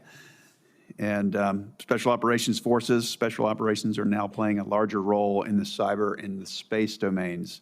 Yet the Army recently decided to cut a significant number of Army Special Operations Forces. So in your advanced policy questions, you state that Army Special Forces play a critical role in supporting the joint force and accomplishing the objectives of the National Defense Strategy. So do you believe that SOF is still relevant today? Wholeheartedly, Senator. And just from my kind of qualitative experience, the special operators that I was fortunate enough to serve alongside of were some of the most incredible soldiers that I ever saw. They were innovation laboratories, testing out all sorts of new things, from new weapons to backpacks to whatever it was. And a lot of the lessons that they learned, even if it wasn't formal, trickled down to the larger force. And so, Senator, I think unequivocally on a go-forward basis, they are a crucial force multiplier for our Army.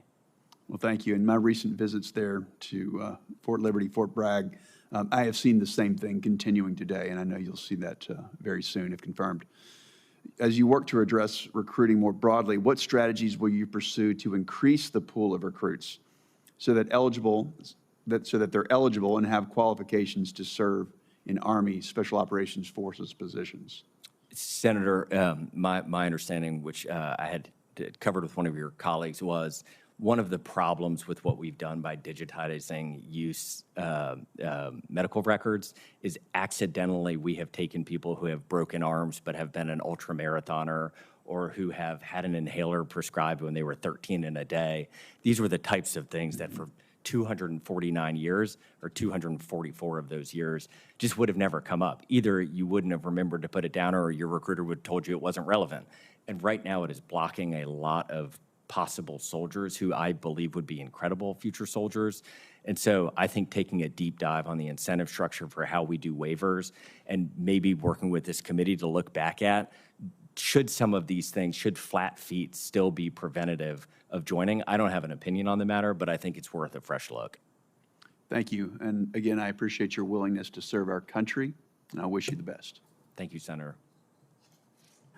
Thank you very much, Mr. Driscoll. Before I recognize Senator Hirono, I want to make sure I get this straight. As a Mississippi young man, I joined the Air Force and was stationed at Seymour Johnson Air Force Base in Goldsboro, North Carolina. You would agree, would you not, that Eastern North Carolina barbecue is far superior to Lexington type barbecue? I would ask you not to answer the question, sir. So as someone from Western North Carolina, Senator, my heart bleeds the thick ketchup-based barbecue that I grew up with, but I can concede that Lexington barbecue is exceptional. Well, there's no accounting for taste, but a pretty good answer. Senator Hirono. Thank you, Mr. Chairman. I did want to take a moment to extend my condolences to all those affected by the tragic accident last night near Reagan National Airport and the brave Army soldiers on board the helicopter. Mr. Driscoll, I asked the following two initial questions of all nominees to come before any of the committees on which I sit to ensure the fitness of the nominees.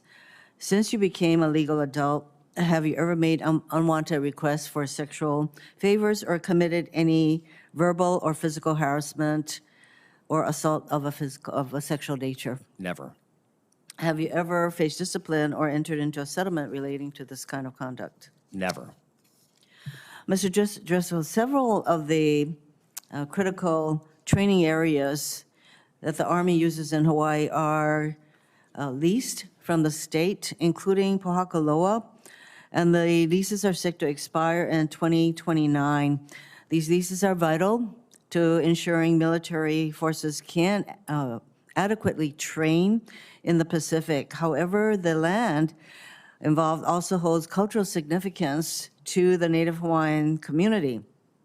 How do you plan to approach these important lease renegotiations, and will you commit to engaging in good faith with state officials and the community to ensure that the leases are negotiated in a way that is fair to the state, the people of Hawaii, and the military?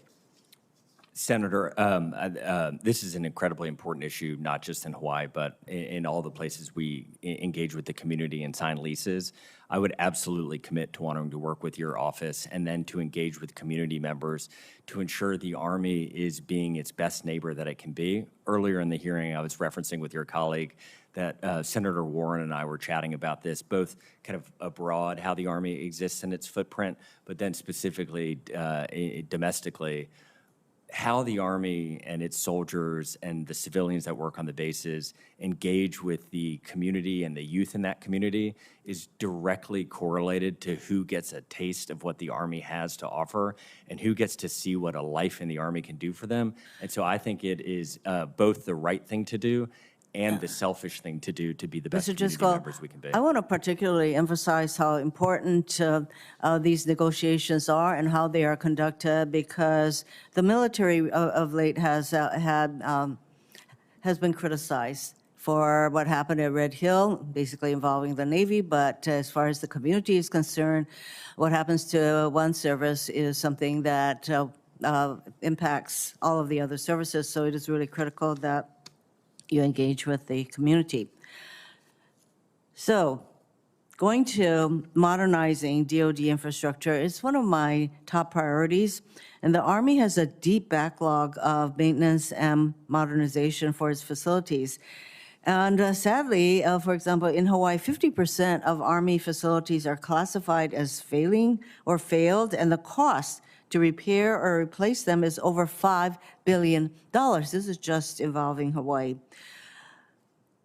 So we need to have a functioning infrastructure, critical to military readiness. How are you planning to address the Army's infrastructure issue in Hawaii and in the greater Indo-Pacific? Senator, I've had many friends stationed in Hawaii, and though the experience has been good, I think that they might echo that some of the maintenance issues exist. We owe a duty to our soldiers and their families. It is my daughter, my 6-year-old Lila, is named after my E6's daughter, Lila. She lives on military. So, Mr. Driscoll, you know, my time is running out, and so what I am getting from you is that there is a commitment to deal with the lagging infrastructure throughout the military in the Army. So I will certainly be holding you to that, should you be confirmed. Let me get to mass deportations. President Trump has already ordered thousands of additional Army soldiers to the southern border. Experts have said deporting over 11 million people, these are the people who are undocumented, will require tens of thousands of personnel, hundreds of billions of dollars, and years to complete.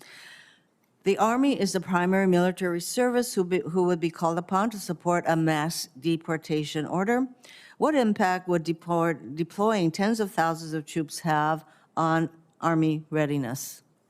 Senator, my understanding from the outside is that the Army stands by and stands ready to support the president's mission to defend the border. Well, if you and have that to deploy 10,000 people or more from the Army to do that, I would say that it is going to impact Army readiness for the other purposes for which the Army is stood up. Thank you, Mr. Chairman. Thank you, Senator Hirono. Senator Schmidt. Thank you, Mr. Chairman. Yeah, I agree. Actually, Joe Biden letting in 15 million people here necessitating the mass deportations is a problem. But Bill Clinton deported 12 million people. Barack Obama deported 8 million people. So deportations, they may have been suspended over the last 4 years, but is exactly what people voted for. They're tired of the lawlessness. But for you, thanks for being here, and thanks for your willingness to serve. As you know, I am very supportive of your nomination. I think you're going to do a great job, and I think you're going to provide a great perspective for what the Army really needs. And I think your energy and your attitude and the way you explain, why you served, and I think a way forward to improve recruiting is actually, I've not heard that before. You hear it from soldiers, and you hear from people who are actually serving, but for somebody that's serving in your capacity, I think it's a great way to sort of frame the importance of the recruitment challenges that we have and how we get beyond it. I do want to ask about Fort Leonard Wood. We talked about it. Missouri, we're really blessed to have Fort Leonard Wood in our state. It's pretty uniquely situated in that it's in a rural setting with the Mark Twain Forest. You got a lot of room. And I think that maneuverability that you get and the versatility that you get, and including from other branches in law enforcement to train there, is a pretty unique asset. So just a couple of questions on that. There's been some talk, and I mentioned this to you, not really from the Army, but from the Defense Health Agency. There's a hospital there that's really important, not just to the base, but to the community there. And there's been some discussion about downgrading that to some sort of health clinic.